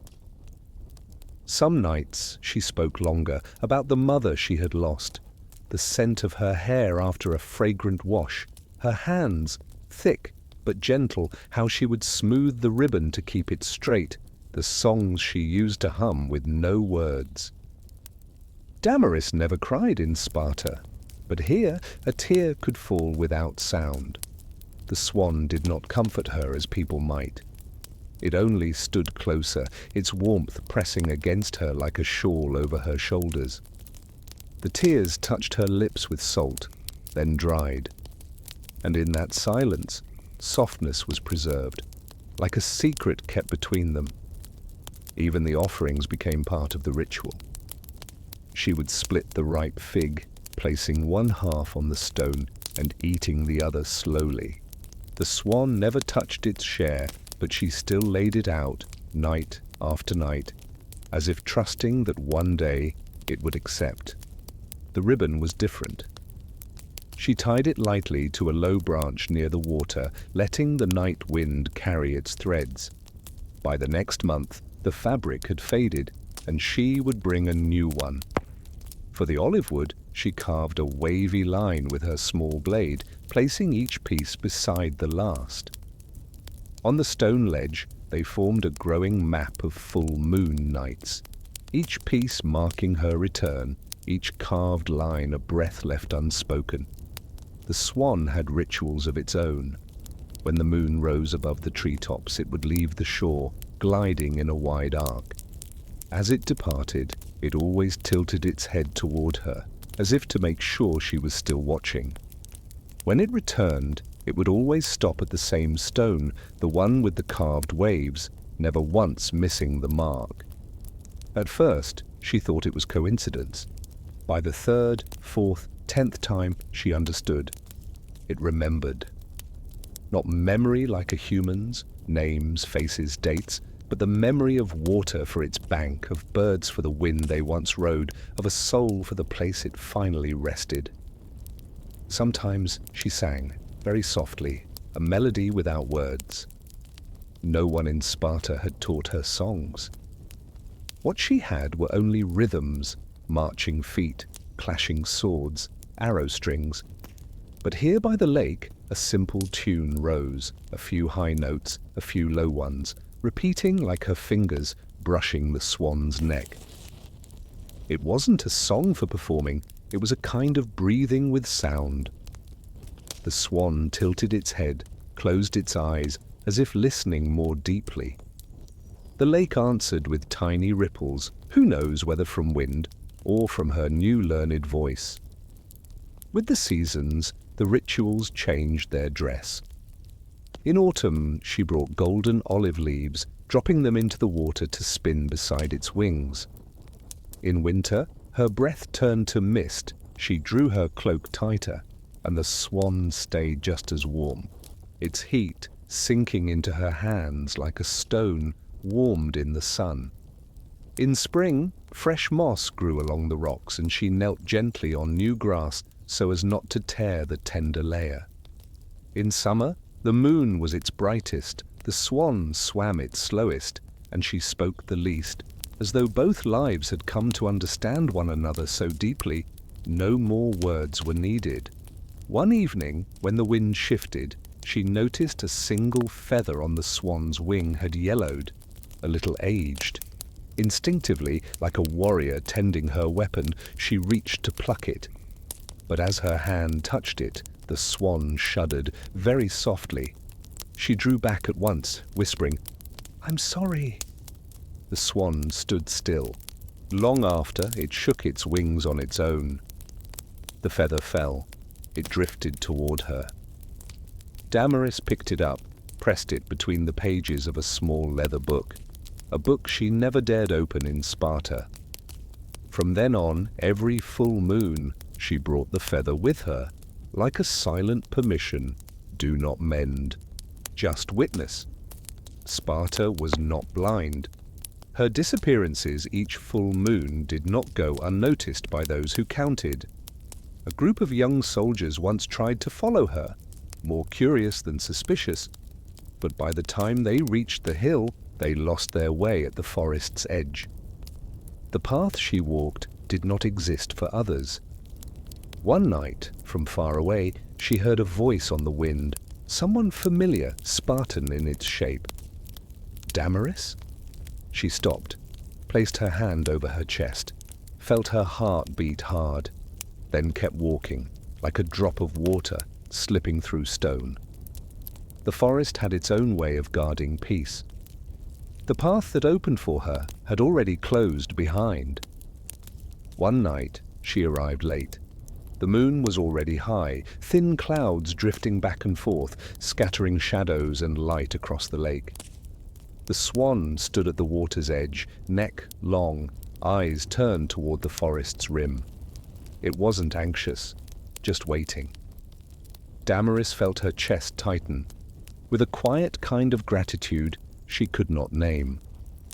She knelt, pressed her forehead to the cold stone, and whispered, "I'm here." The Swan stepped closer, its head brushing lightly against her hair. A gesture so small that in Sparta she might not have felt it at all, but here it was enough to melt a month's worth of iron from her ribs like salt dissolving under dew.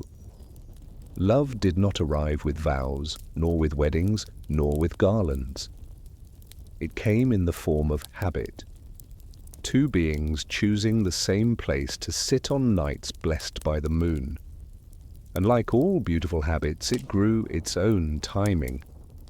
When the hill's shadow touched the lake, when the first star reflected on the water, when the rhythm of insects shifted. In Sparta, those signs marked patrol hours. Here, they lit the lamp of the heart. Damaris began bringing a small flute, carved herself from an olive branch. Her playing was clumsy, the notes uneven, her breath unsteady. The Swan never laughed. It stood closer, letting each wrong note pass into its white feathers and vanish. She practiced a short melody again and again until her fingers could find the holes on their own. The song never reached temples, but it was enough to slow the wind, to make the lake rise in the gentlest ripple.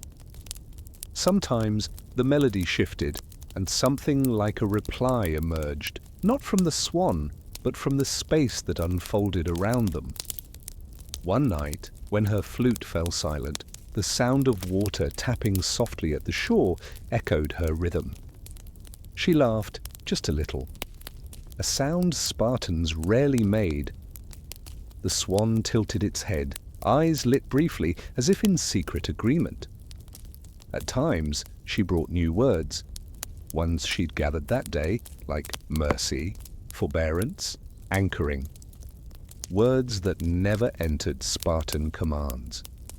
She pronounced them slowly, as if tasting each syllable. The Swan could not repeat them, but each word, once spoken, formed a tiny ring on the lake, as though the water itself replied, "I heard." She carved the words into wood, blunting her knife so the cut stayed shallow, just enough to rest the letters on the surface. The wood became a private dictionary between two silent souls. Not every night went well. Once, just before moonrise, Sparta held a sudden drill. Her hands bled, her shoulder bruised, her eyes stung with salt sweat. She arrived late, collapsed beside the lake like a fallen stone. No greeting, no stories, just breath, ragged and fast. The Swan did not leave. It stood across from her, waiting patiently until her breathing grew longer, slower. Only then did it approach, pressing its beak gently against the bruise on her shoulder. Warmth seeped into her skin, not a magic healing, but a quiet witnessing. Someone knew of the bruise, someone saw the pain. For a warrior, that alone was sometimes enough to keep going for a very long time. She once asked herself, what if she didn't come one night? The question rose and faded like an ember on the lake. Her body had already learned the moon's rhythm before her mind had the chance to resist it. On waning days, Sparta pulled her back to armor, but on full moons, the forest opened, as if it too remembered. What could break was only an old ribbon. The path itself grew clearer each month, like the steady line left by a patient ant. In a dream, she and the Swan switched places. She glided across the lake, leaving no ripples. The Swan stepped through grass, its footprints as small as hers. When she woke, she sat for a long time, back against the stone, and whispered, for the first time, a fragile plea. If you are a god, don't speak. If you are not a god, don't speak either. Because speaking would shatter something she did not want to name. Something sacred in its own way, requiring no altar. As Sparta's suspicion grew closer, their rituals grew more careful. Damaris began changing her route each month, stepping across a different field, slipping through mossier woods. But within the ring of trees, everything returned to its place. The flat stone, the ribbon, the carved wooden waves, the pressed feather in her journal. Some months, she wore a simple band of braided leather on her wrist, a reminder to herself, don't lie. When she removed it, she tied it to a low branch, a promise suspended in plain air. One rare night, a strong wind rose and thick clouds hid the moon. The forest was so dark, she didn't see the water until she was nearly in it. Damaris stood still, hands outstretched, ready to give up. But in the pitch black, a single point of light appeared, not fire, but the shimmer of the swan's feathers, glowing faintly like a guiding stone. She followed it to the shore. The wind still howled, the water still hissed. But the forest fell back into its familiar rhythm, its slow inhale and exhale. And she understood the ritual doesn't require the moon. We are the ones who make the moon shine. And so month after month, season after season, their love grew like a tree that made no sound, its roots deep beneath water, its trunk steady, its leaves unfolding. Each time she learned a new word for the gentler parts of herself. No proof, no argument, just doing, sitting, touching, breathing, waiting, and repeating until repetition itself became a kind of forever. One day, as she left the forest, her steps still soft from the grass, a faint sound echoed from the trees, like metal brushing metal. She froze. It could be patrol, or someone curious. She turned toward the lake. The Swan had glided to the center, its body merged with the moon. There was no panic in it, only knowing. Damaris nodded, a gesture they rarely used, and the forest closed behind her. For the first time since they met, she understood. Their ritual had reached the thin edge of something else. Consequence. But that night, and the few nights after, she still returned. Because anything can wait, except the keeping warm of a heart. She sat down, placed a new ribbon, played a few hesitant notes on her flute. The Swan tilted its head, its eyes black like a window into a room with no words. And the two of them, as in every month, began again, from fingertip to feather, through warmth, into breath, until the story faded back into silence. The ritual was strong enough to shelter them for one more month, but the forest knew, and the moon itself knew, that silence is not a permanent wall. It is a fragile bridge toward what will one day be spoken. On the final night before the season turned, Damaris spoke louder than usual, as if testing the strength of her voice. "If I miss a night, will you remember me?" The Swan did not answer. It simply turned to the left, glided in a circle, and returned to the stone marked with waves. A single drop of water slipped from its beak. Tap, tap. Damaris smiled, a smile rarely seen on a Spartan face. She understood. In a world where promises are not believed, ritual is the only promise we have. That night, as she walked away, the moonlight faded from the grass. She knew she would return next month, just as one knows that morning will rise. But that knowing didn't quiet the question growing inside her. A question no longer afraid, only thirsty. Who are you? Why are you so warm? That question, like a seed wedged between stones long ago, had now met the rains of its season. It would sprout, whether she willed it or not. And when the sprout met the light, silence would need a new name. That night, the sky was so clear, every star looked like a silver nail hammered into the fabric of night. The full moon shone brightly, casting not only its silver across the lake, but up along the cliffs, coating the forest in a cold, glimmering light. Damaris entered as she always did, her feet sure of every root, every stone.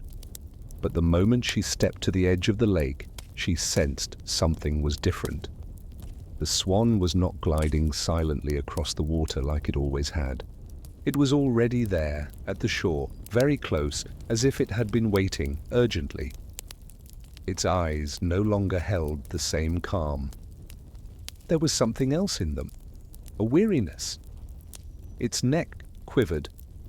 Wings spread slightly as though it meant to speak something it had never been allowed to say. Damaris froze. Her chest tightened with a sudden, aching instinct. Tonight, the ritual would break. She sat, as she always did, placing on the flat stone a small offering, an olive twig carved smooth by her own hand. But the Swan didn't look at it. Its eyes never left hers. And then it shuddered. A single white feather dropped, spinning through the air, touching the surface of the water. The ripples spread, but this time they didn't fade. They glowed, silver rings lit like fire. Damaris gasped.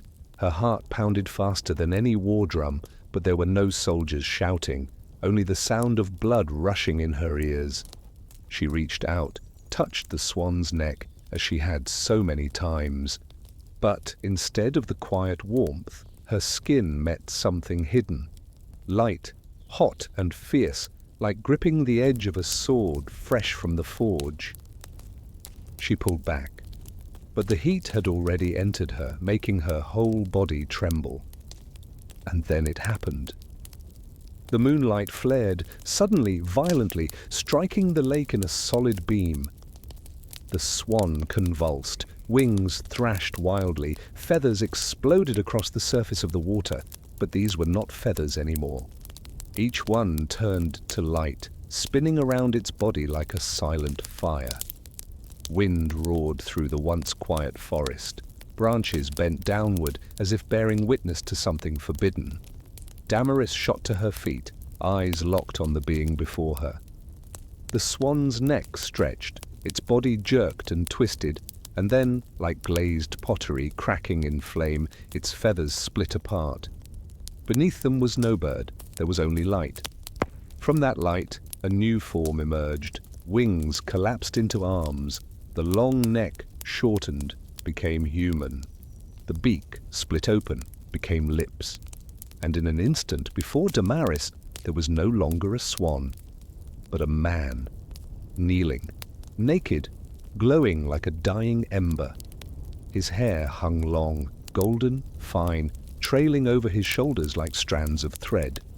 His eyes, though exhausted, still held a light she knew, the same light she had seen every night in the eyes of the Swan.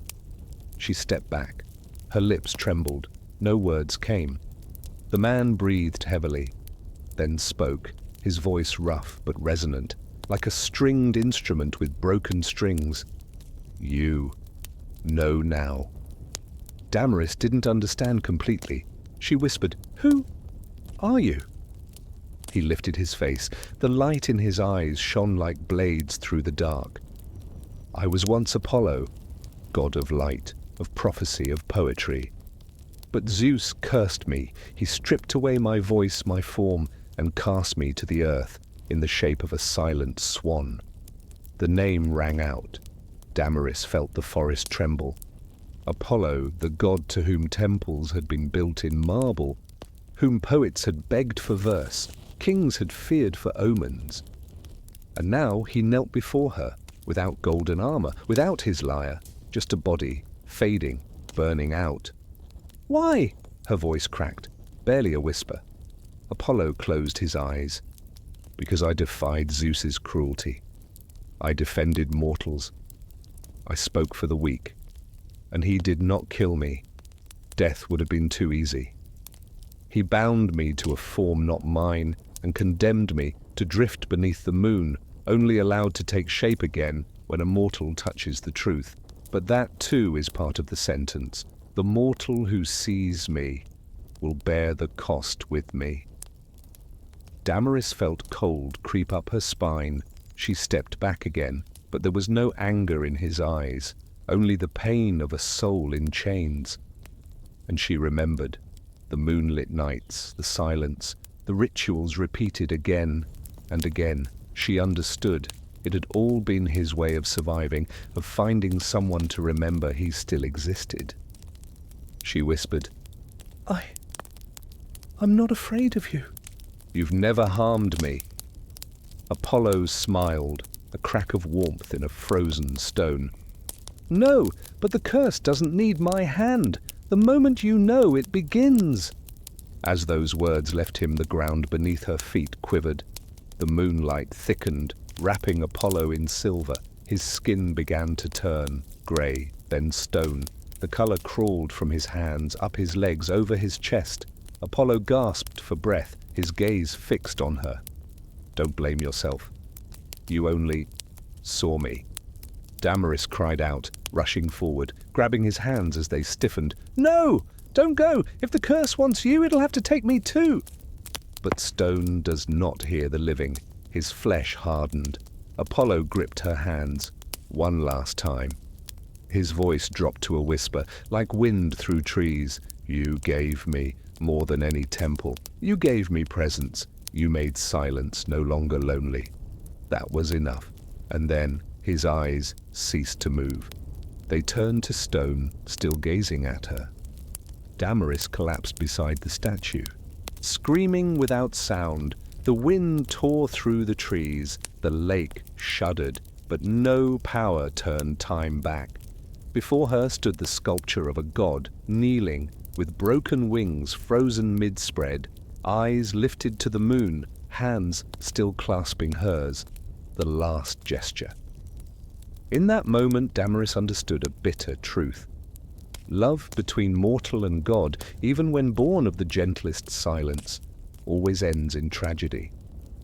And she understood too that the curse had not only turned Apollo to stone, it had turned her heart to stone as well. A second monument, destined to remain beside the first for the rest of her life. The statue stood fully formed before Damaris. Moonlight no longer shimmered on feathers, but on the cold grain of stone. Apollo's eyes, just heartbeats before, lit with golden light, were now still hollows, quiet, unmoving. Yet they still looked at her, as if the god's final moment had been frozen in place, forever. His hands still held hers. Fingers turned to stone, but still clasped tightly, preserving the presence of the mortal who had dared cross the boundary. Damaris knelt, her tears long gone. Her heart pounded fiercely, then fell into a tired rhythm. There were no soldiers calling her name, no boots pounding the ground, only the wind breathing through trees and the empty echo of the lake. The whole world seemed to fall silent, bearing witness to a single truth. When love dares to pass between mortal and God, the only price ever paid is loss. She reached out, touching the stone's cold surface, feeling every ridge of his palm, every crack, as though still touching the skin that once was. For a fleeting moment she imagined he was still there, still breathing, still watching, still listening to her silence. But as she pulled her hand away, dust clung to her fingertips and the truth settled deeper than ever. her only friend, had become a statue, and she could not leave. In the nights that followed, Damaris returned under every full moon. Sparta never noticed, or perhaps someone suspected, but no one could follow her steps. Night after night, she sat beside the statue as though the ritual still lived, a carved piece of wood, a ribbon tied to a branch, a handful of stories from the day. But now only the wind repeated her whispers, and the stone kept its secrets. Seasons turned. Grass grew green around the statue's base, then yellowed, then green again. The lake reflected moon after moon, waning and waxing. But the stone eyes never shifted. And neither did Damaris. She remained, a Spartan warrior who had set down her weapons. Now only a woman holding on to memory. People nearby began to tell stories. They said that on full moon nights, a woman with long black hair sat beside a statue on the hill, her eyes reflecting moonlight. They whispered that she was no longer mortal, but a ghost keeping vigil for a silent god. Damaris and Apollo's tale was not the only one of its kind. It echoed a pattern, woven through many cultures, from Greece and Rome to the Far East. There have always been love stories that cross the line between gods and mortals, offering comfort only to end in separation. In Greece, we remember Eros and Psyche. She was only allowed to love him in darkness. When she broke that rule and lit a lamp to see his face, the love dissolved. She was cast out, forced to wander through cruel trials. The desire to see the truth was paid for in tears and exile. Just as Damaris reached for the swan's neck and awakened the curse, or the tale of Zeus and Leda, the god cloaked in swan's feathers to seduce a mortal woman. From that union came children half divine, half human, destined for glory and tragedy. The swan in Greek myth is often a symbol of ambiguity, gentle yet dangerous, love yet doom. And for Damaris, the swan did not carry Zeus's violence, but Apollo's silence. Still, the end was no less tragic. This love was never meant to endure. Traveling eastward, we find the same thread. In Chinese legends, celestial maidens descend to live briefly with mortal men, a few simple, happy days, until the heavens discover them and summon them back. The mortal husband left behind with children and questions. In Japan, stories tell of heavenly women who drop feathered robes only to have them stolen by human hands. They become wives, but the day they recover their robe, they fly away, leaving the man beneath, staring skyward.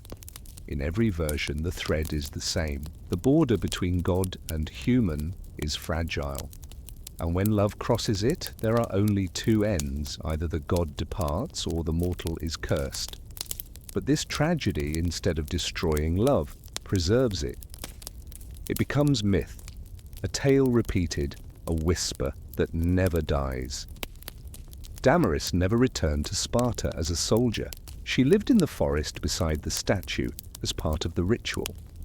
To outsiders, it was madness, a lost mind, but to her, it was a choice. Once, silence had meant loneliness. Now, it was presence. The statue did not speak, but it was there. It heard every word. It held every gesture. People say that on windless nights, if you press your ear against Apollo's chest, you can hear a faint hum, like the sound of a distant lyre. And if you close your eyes, you may see the figure of a woman beside him, smiling, murmuring something into the silence. This story, like all true myths, is not about eternal happiness. It is about the value of loss. We remember Damaris not because she lived forever with a god, but because she stayed, because she chose to turn unfinished love into an enduring ritual. We remember Apollo not as the god who shone atop Olympus, but as a silent statue in the woods, proof that love can cross boundaries. From Greece to the east, this motif reminds us, the greater the love, the greater the distance it crosses, the more mythic it becomes, and the harder it is to avoid sorrow. But those sorrows become fuel for imagination and memory. Without Eros and Psyche, Greek myth would lose a chapter. Without the celestial maidens, Asian culture would lose songs and plays.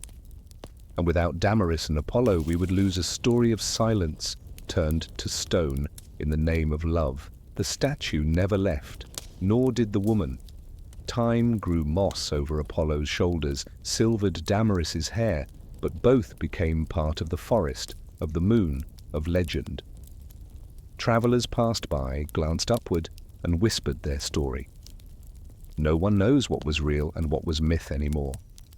Only this is certain. In that place, on every full moon, silence continues. And in that silence, love is still being kept warm. And so, tragedy becomes legacy. In the ancient lands of Greece, there were countless warriors, countless kings, countless daughters weaving the fabric of their lives at the loom, but only a rare few held a power that required neither sword nor throne. Those who could make others weep, laugh, or fall silent, with sound alone. Callion was one of the rare ones. No one remembered exactly where Callion was born. Some said he was the son of a shepherd from Boeotia. Others believed he was an abandoned child, found on the slopes of Mount Helicon, where the Muses made their home. Only one thing was certain. From the time he was a child, Callion sang. Not songs for play or noise, but melodies that made grown men set down their tools. Children fall quiet. Even the grazing animals lift their heads and listen. His voice was not loud, not dramatic, but carried a clarity that made the world around it disappear. When he held a note, it stretched across the air like light on a river, rippling outward. People said Callion's voice was like water. You couldn't hold it, but it could soak into anyone. One spring night, Callion sat by the riverbank, playing a small lyre he had built from wood and sheep sinew.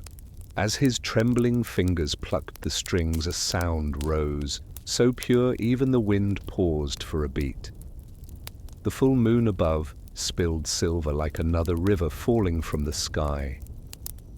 And it was that night the 9 Muses, goddesses of art and wisdom, emerged from hiding and appeared.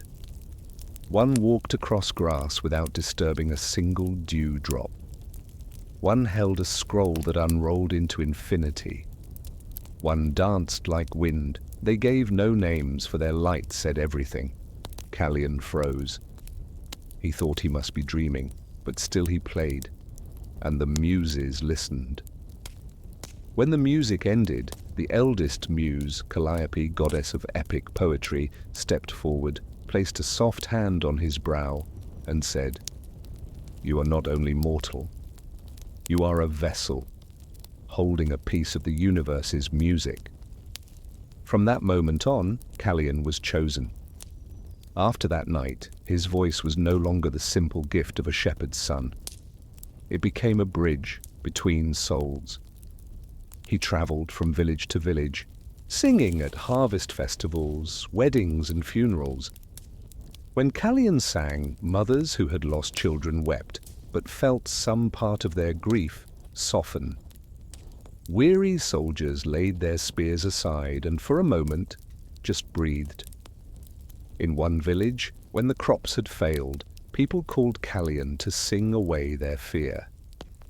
He sat in the square, and his voice rose like fresh water, telling stories of springs past, when wheat bowed heavy and children ran wild through golden fields. The people cried, but when the tears dried, they picked up their tools and planted again. And somehow the next season brought abundance, as though the earth had heard the song and answered. Stories like these spread. People began to call him the poet of the world, the one whose voice reached even the gods. The Greeks believed Olympus was far, but also near, far because it soared above all. Near because the gods were always listening. And indeed, Callion's voice carried beyond valleys, beyond mountains, and up to Olympus itself. One morning, as Helios drove the chariot of the sun across the sky, he heard in the wind a mournful song, gentle as twilight. He slowed, astonished. How could a mortal voice make the sun hesitate? Apollo, though punished by Zeus and distant from his throne, was still the god of music. And in a rare moment he listened from Olympus. The voice was not proud, not seeking worship, only honest. And in that honesty, Apollo's heart ached, remembering what he had once been. They say even the coldest gods, Athena beneath her gleaming helmet, Hades in his shadowed realm, paused to listen. Not because they needed entertainment, but because Callion's music reminded them of human fragility, a truth gods often preferred to forget. From that day, Callion was no longer nameless. He was invited to great city-states, to bustling Athens, to storied Thebes. People offered him sweet wine, fine robes, laurel crowns, but Callion never took it all. He still walked on foot, still carried his old lyre, still sang in public squares, not just in palace halls. And that choice to remain simple made him different. People began to whisper perhaps he wasn't entirely human. Perhaps the blood of gods ran through his veins. Oracles spoke of a voice that made Olympus tremble. Callion heard these things but stayed silent. In his heart, music was not for pride or power, but to close the space between people. Yet he couldn't deny one truth. Each time he sang, he felt someone listening, beyond the mountains, beyond the sea. And one night, as Callion lay beneath an olive tree, his lyre resting on his chest, he dreamed. The muses returned. They did not dance. They did not smile. Their eyes were solemn. Calliope spoke, "Your voice has reached the ears of the gods." But that also means, from now on, every word you sing is no longer yours alone. Remember, music is a gift, not something to be kept. Callion awoke, his heart racing. He understood he had been chosen, but he would also be tested. Because anything that touches the gods will, sooner or later, be shadowed by fate. Callion was not born to be a general, nor did he possess the might of a hero. He didn't know how to wield a sword, nor did he understand the strategies of conquest, but what he did have was worth more than all the gold in a king's treasury, a voice that could soothe the human heart. And this gift he carried across the land of Greece, sewing threads of invisible mending wherever the world had cracked. While the city-states of Greece still simmered in conflict, streets echoing with the clash of steel, fields burned and ruined by war, Callion walked the space between armies, carrying nothing but a plain wooden lyre. He did not sing of glorious battle, nor praise the names of kings. He sang melodies soft as spring water, songs about warm hearths, green seasons, and the laughter of children. Once, two armies camped opposite each other, the red glow of their campfires flickering across the valley. Callion sat between them. His lyre rang out. Soldiers sharpening spears looked up. The fire in their eyes dulled. One side lowered its weapons, the other stilled its hands. No one advanced, no one retreated. Only the music remained, threading through tents, softening steel. They say the battle never happened. At sunrise, both sides turned home, unable to strike down someone who had heard the same song as they. But it wasn't only on battlefields that Callion's voice worked change. In homes, small and hidden, his singing shifted hearts. Two brothers, ready to draw blades over a patch of dry soil, were interrupted by Callion's tune, a song of ancient olive trees of one shade wide enough for a whole flock, for an entire family. The The song repeated, the larger the shade, the deeper the roots must be. When it ended, the brothers said nothing, then looked at each other and laid their weapons down. There was a widow, her young son weeping day and night for a father lost to war. Callion sang to the boy a lullaby like a breeze, reminding him that his father's soul now lived in the morning birdsong, in the evening light, in the wind that stirred the olive tree at their door. Eventually the boy fell asleep, and when he woke, he no longer cried. He smiled, hearing the wind in the branches. Music, in ways no one expected, became medicine for wounds no physician could see. The Greeks believed fire was a divine gift from Prometheus. But through Callion, they discovered another kind of flame, the fire in music. When Callion sang, each person seemed to receive a spark, enough to warm themselves, enough to share with another. In crowded markets he sang joyful songs. Bargainers stopped and laughed, sharing warm bread. At weddings he sang of springtime. The bride's eyes filled with tears, the groom's grip tightened on her hand, both forgetting their doubts. At funerals he sang low, not to bury joy, but to send the dead off in peace. Music did not change fate. It did not rebuild burned homes nor revive the dead. But it did what no god or warrior ever could. It helped people bear their fate. The 9 muses from Mount Helicon watched still.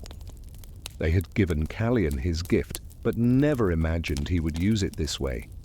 They had thought he would become a temple poet singing praise to the divine. But instead of lifting his voice at altars, Callion brought it to the fields, the marketplaces, the battlefields, the homes. One muse whispered, "His music isn't for glory, it's for breath." Another said nothing, her eyes shimmering. They understood. This was the raw beauty even gods forget. Art, not as a display of power, but as a keeper of humanity. Callion's music did something strange. It reached the gods, but kept the mortals grounded. Kings, hearing it, forgot their crowns, remembered they were husbands, fathers. Beggars in the marketplace forgot their hunger, remembered they, too, had worth. Callion never made promises.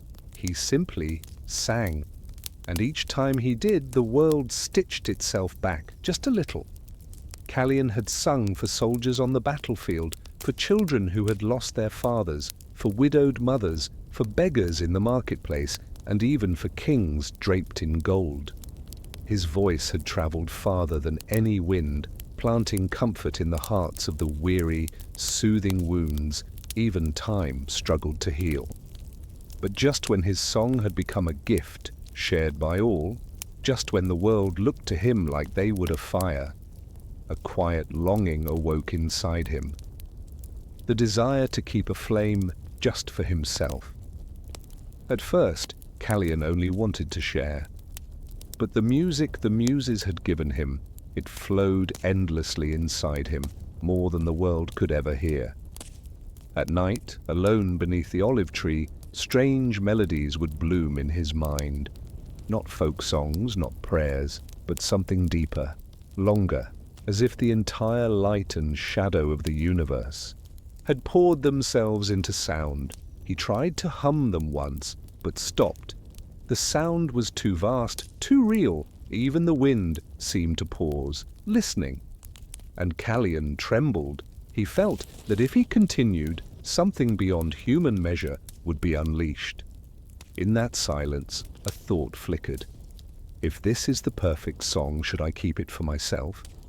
From then on, Callion began to write, not on papyrus. He carved notes into pieces of wood, into river stones, etched them into memory, into breath. By day, he still sang for the people.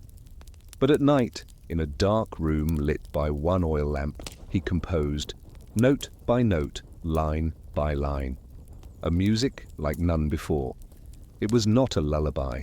It was not a hymn of victory. It was something else, A song that could paint the sky, that could make you remember everything you ever lost. A song that might make even the gods stop and listen. Callion named it silently, in his own heart, the final song. But as he wrote, a quiet shift crept into him. He who once sang without keeping, letting his voice ride the wind, now began to wonder. If this song is too grand, I can't let it be made small by careless ears. He declined kings. Sing me something no one has heard, they said. He declined the crowds. Give us a new melody, they begged. He still smiled, still sang. But in his heart he guarded the fire and gave it to no one. Even the muses noticed. In a dream, Calliope appeared and asked, "Do you remember what we told you? Music is a gift, not a possession." Callion bowed his head, but his eyes sparked with something else. Are there gifts, he wondered, that cannot be given?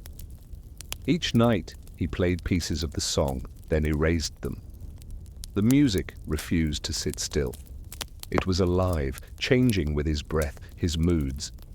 At times it sounded like rain on stone, sorrowful but pure. At others, like the sea roaring in the dark, deep, fierce, infinite. The more he wrote, the deeper he fell. Food cooled beside him. The oil lamp guttered.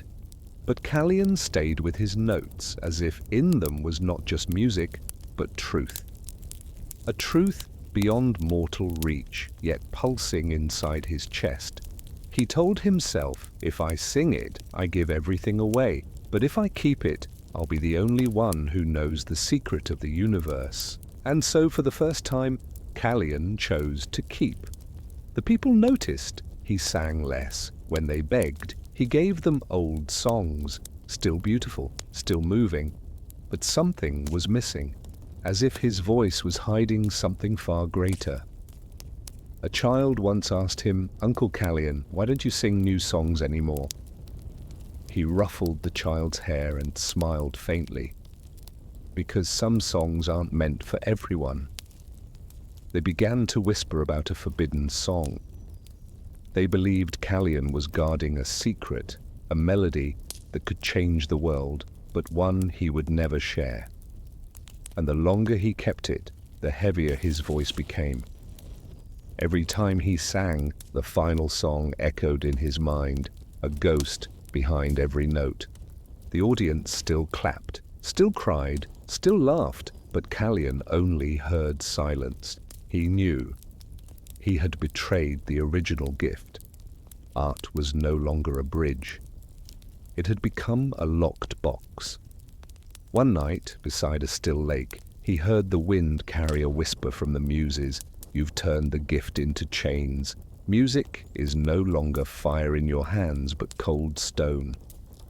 Callion closed his eyes. He didn't answer. In his heart, he had chosen his path, to guard the perfect song and keep it for himself. And so, from the poet of the world, Callion became the keeper of a secret. The final song was never sung to the crowd, but it echoed day and night inside him, a fire that would never stop burning. Callion had been given what even gods craved, and instead of sharing it, he chose to hold it. And from that moment, fate began to stir, preparing to bring down a curse that could not be escaped. For a time, Callion believed he had defeated fate. He held the forbidden song close to his chest, letting no one hear it, and believed that in doing so, it would belong to him forever. By day, he sang the old, familiar tunes for villagers. By night, he returned to his room, oil lamp flickering, plucked a few secret notes, then stopped, smiling, like a man hiding treasure inside a locked chest. But no treasure accepts confinement for long, and no gift comes without its price. One night, Callion lay down in silence, his chest still echoing with music never given to the world. As his eyes closed, he heard it, the final song, whole, complete, not a single note missing.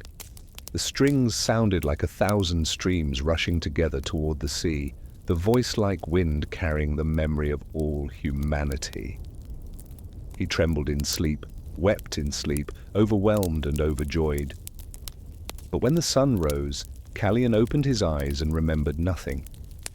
He sat up in a panic, grabbing his lyre, trying to play, but his fingers struck nonsense. He whispered snatches of melody from the dream, but all of it dissolved like smoke. All that remained was a sharp emptiness, the ache of knowing he had heard the most beautiful thing of his life, and now it was gone. The next night, the song returned in sleep, this time even more beautiful, like starlight sinking into the sea like the breath of a mountain. Again, Callion wept, shivered, felt himself dissolve into the music. And again, come morning, emptiness. Days became weeks, weeks, months. Each night he was gifted the entire song. Each morning it vanished. He lived inside a loop of perfect joy and perfect loss. At first, he tried to break it. He left paper and ink by his bed, hoping to wake mid-dream and capture something. But his hand never moved. He asked friends to sit beside him as he slept, to listen if he sang. They said, "Yes. You murmured strange sounds, so beautiful it gave us chills, but when they tried to play it back it became wrong notes, twisted, crooked melodies." He sought prophets, asking how to hold on to dreams. They shook their heads. "This is not a dream," they said. "It is a curse, and it belongs to you alone." Each day, Callion withered further. Nightfall felt like water to a man dying of thirst. Morning was the withdrawal. His voice remained, but trembled. Villagers invited him to sing, but in his eyes they saw a despair he no longer tried to hide.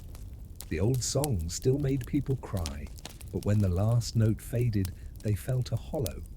It was as if Callion no longer sang for them, but for a ghost only he could see. He began to skip meals. Food sat cold beside him as he stared out the window, waiting for night. Night was real. Day was only passing death. Friends drifted away. Children who once loved his voice now feared his vacant gaze. Kings who once honored the poet now saw only a madman. Callion began whispering to himself. On the road, he would mutter fragments, scraps of melody stitched together from memory and loss. Others heard only broken tunes, but to Callion they were sacred remains. One night, he was found standing among stones, shouting nonsense into the dark, then sobbing deep and shaking. They dragged him home. He only smiled, eyes red, and said, "You don't understand. I've touched it. I just need to remember." Slowly Callion lost the line between dream and waking. He dozed in market squares, mouthing invisible melodies. When he woke, he swore he had heard angels, but only he had heard them. No one could prove they'd ever sung. The muses watched from afar, silent, grieving. They had given Callion a voice meant for sharing, but he had kept it. The curse was not theirs to give. It came from the balance of the universe itself. Art lives only when passed on. Those who hoard it are betrayed by the very thing they sought to keep. One night, in a dream, Calliope appeared. Her eyes were stern. "Do you see now?" she said. "This is the price of selfishness. You turned the gift into chains. Now you will hear it forever. But never remember. This is a just punishment," Callion cried out, reaching for her shadow, but it scattered like smoke. He woke, heart pounding, and once again the song was gone.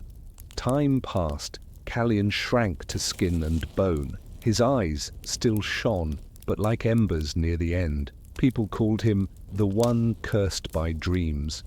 No longer did they invite him to sing at weddings or funerals. They feared his voice carried darkness, that it left behind a memory no one could hold. Callion wandered from village to village, singing and weeping. Doors closed at his approach. Children whispered, "That's the man who once sang for the gods." Now he sings only for his ghosts. On an afternoon beyond naming, when the sea wind carried the salt of the waves blended with the resin of olive trees, Callion stepped onto a high cliff and looked down at the water.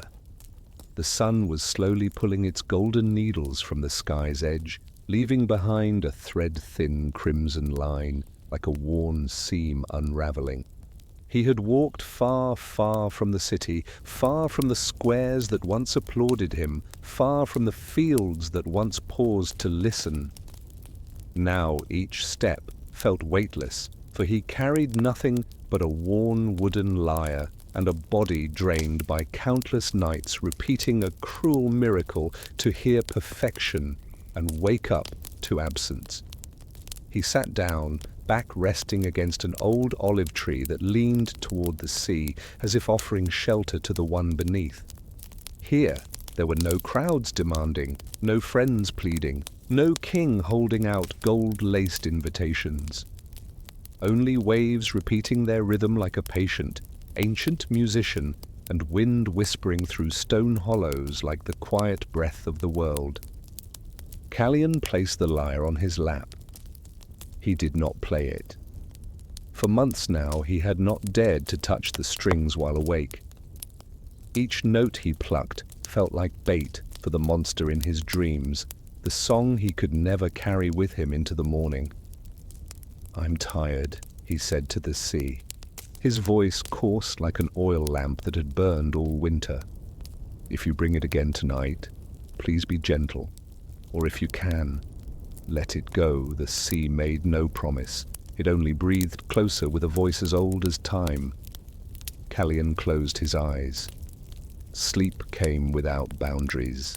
A thin mist wrapped around him, then vanished, leaving him in a place beyond names. And there, as on every night before, the final song arrived, not summoned, not late, whole as an unbroken sky. But tonight was different. The music did not enter like a master returning home. It rose like underground water lifting his feet. Callion was no longer an outsider listening in. He was placed inside the music, like a drop of dew returning to the cloud, like a grain of sand falling into the wave. Each note, each phrase, each shift in tone moved with light, with wind, with the quiet crack of long-held sorrow. He did not cry. He did not clutch. For the first time, he did not try to keep even a single piece. He let himself float, as a child lets go in a mother's arms, and finally understood what he had long denied. The song was never his. It passed through him because it needed a body to resonate in. It stayed in the world only if passed from mouth to mouth, from chest to chest, like fire that is only truly fire when shared. As dawn's blades began slicing light across the waves, Callion still sat beneath the olive tree, eyes half closed, smiling, tired but gentle. A shepherd passed by, saw him, and thought he was asleep. He called softly. Callion did not answer. The man came closer, laid a hand on his shoulder, cold. On his knees the lyre still rested. One string had snapped, its loose end curled into a small ring, like a wedding band. News spread quickly, riding the same wind that once carried his songs. The villagers didn't build a shrine. They didn't hold a grand funeral. They buried him right there, under the olive tree, where the roots had drunk so many rainy seasons, where the wind could still remember what people forget. They left the lyre on the grave, refused to bring it home for decoration. An old woman said, "The wood will rot like all wood, but his song won't, don't worry." And then they went home. No dirges, no boasts, no crown of laurel, only silence, like a period at the end of a sentence. But from that night onward, strange things began to happen. Not in the great cities, but in the smallest corners. A potter paused at midday, hearing a few notes fall like rain on his roof tiles, and the anger in him softened. A sulking child went quiet, thinking they heard someone humming nearby, but when asked, no one else had heard. Out at sea, seagulls sometimes curved in arcs as if pulled by a hidden rhythm, then scattered, leaving no mark. People whispered, "The wind carries a melody now." He's gone to study with the wind. On the shore, beside firelight, sailors swore they heard two chords slide across the ocean's surface, as if invisible fingers had brushed the strings of a hidden lyre. It didn't last long enough to sing along, but long enough to make people stop arguing, pour the last wine, and sit a little closer. From fields to forests, ports to kitchens, fragments of the final song, never whole, never graspable, scattered like seeds into human habit. No one could hold it, but everyone was touched by it. Someone once asked, then, did the curse end? No one knew. Perhaps the curse had shifted. It no longer forced one person to bear it alone. It demanded something from everyone, that we each carry a piece by learning to share even the smallest things, a gentle greeting, a half-sung melody, a sigh at the right moment. The curse became a lesson. Art doesn't live inside a locked chest. It breathes only when passed on. By Callion's grave, someone recited the story of Orpheus, the musician who once descended into the underworld for love. He played so beautifully that Hades' gates melted, but one backward glance, one moment of doubt lost him paradise. That mistake, a blink of fear, a hunger to own, turned the story into tragedy. But people didn't stop at grief. They retold Orpheus, again, in plays, in paintings, in street music. If Orpheus had kept his lyre to himself, there would be nothing but a forgotten grave. But his music lives, because others retold it, revised it, sang it wrong and right, which means it's alive. Others spoke of the Celtic bards from the western mists. They carried harps through camps and stone shores, keeping a community's memory alive with song, not scroll. Each night they released their tale, to be caught by the night and told again in the morning, slightly different. The knowledge lived not in books, but in mouths and ears, in beer and bread, in foot stomps. When a bard died, no chest was closed, nothing to seal.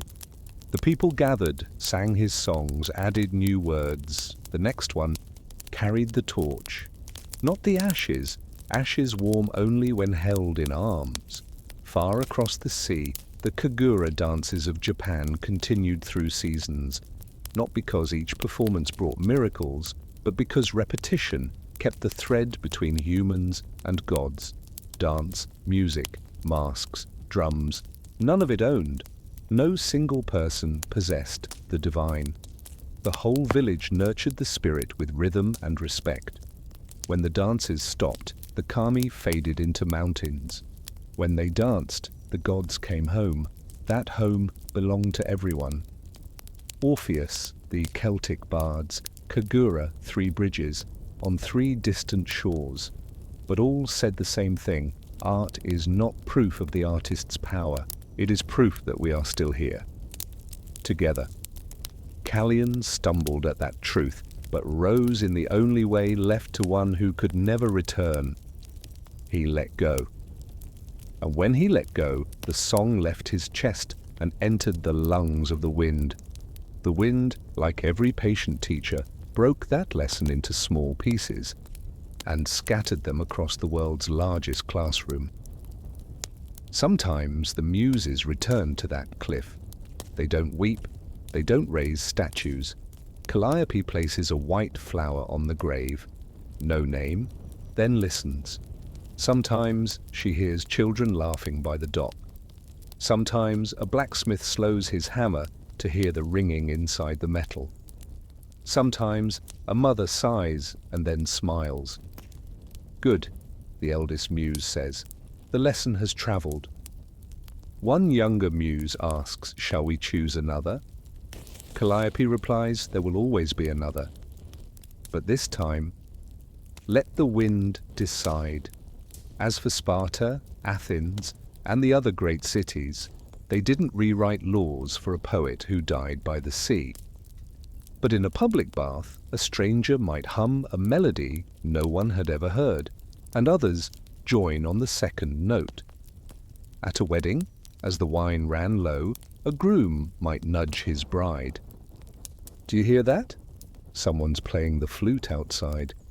They'd fall silent, hear nothing, and still hold hands tighter. At a funeral, the officiant might skip one lament, leaving a long pause for the wind to pass through the house like an honored guest. They called that silence the space for the unnamed. A child raised in the village of wind once asked her grandmother, did Callion really sing the final song for the wind? The old woman stroked her hair. The wind doesn't need anyone to sing to it. It only reminds us to sing together.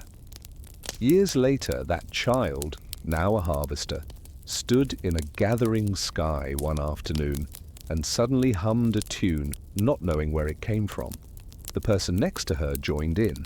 A third added a soft clap. Soon, the whole field breathed as one. No one wrote it down, no one named it. But that night, everyone said, the rice tasted better than usual. If someone were to pass by Callion's grave on a moonless night, they'd see nothing but a dark cliff, a still olive tree, and a sea black as ink. But if they waited just a little longer, without taking a photo, without whispering guesses, just letting their heart beat in time with the waves, then for a few heartbeats, they'd hear a note that didn't belong to this world, and then it would vanish. Not enough to write down, but enough to remember they'd been touched. They'd walk away lighter, as if the night had taken back something heavy from their hands. Someone might ask, so where is redemption then? In the song? The answer, if one is needed, sits in the place no one can grasp, in the act of giving. Prometheus shared fire, and humans gathered closer. Orpheus lost heaven, so those who stayed learned to love slower and more carefully. The Celtic bards told stories with just enough wrongness to keep memory from turning to stone. Kagura repeated and repeated, so villages never went cold, and Callion, he died in silence, so the wind would leave space for voices that weren't perfect, but were honest. Maying night closes like a door that's never latched. The wind still moves, the kitchen fire still murmurs. The song now has no single home, because it lives in 1,000 places, in the voice of a fishmonger waiting for customers, in the footsteps of a builder digging earth, in the lullaby of a mother who doesn't know the words, so hums sounds without letters. And that is when the final song lives, most when it is no longer final, when it scatters into fragments, shared, learned, forgotten, and remembered in the breath of each chest. The far away in a corner of the sky. If there is such a thing as Olympus, perhaps the gods are still listening, but they no longer need to tilt their heads. The world sings for itself now. And so long as someone hums a half-finished tune when tired, or leaves a silence in a room for the wind to pass through, Callion has not left the cliff, nor the olive tree, nor us. He has simply moved from a body that once clung to music into a breath that moves between us all. A place no one owns, but where everyone has a share. And so our journey ends here, among the ashes of fading fires, the silence of a broken curse, and the whisper of a song carried into the wind. These myths remind us that stories don't live in marble statues or golden temples. They live in the quiet moments we share, in the warmth of a flame passed from one hand to another, in the memory of a love or a song that refuses to vanish. If tonight's story helped you drift or simply gave you company in the dark, remember you can always find more here on Historian Sleepy 365. This is where the sleepy historian tells long, calm, boring history for sleep, so whenever you need rest, there will always be another quiet story waiting. Until next time, may your dreams be gentle, and may every silence carry a little warmth. Good night.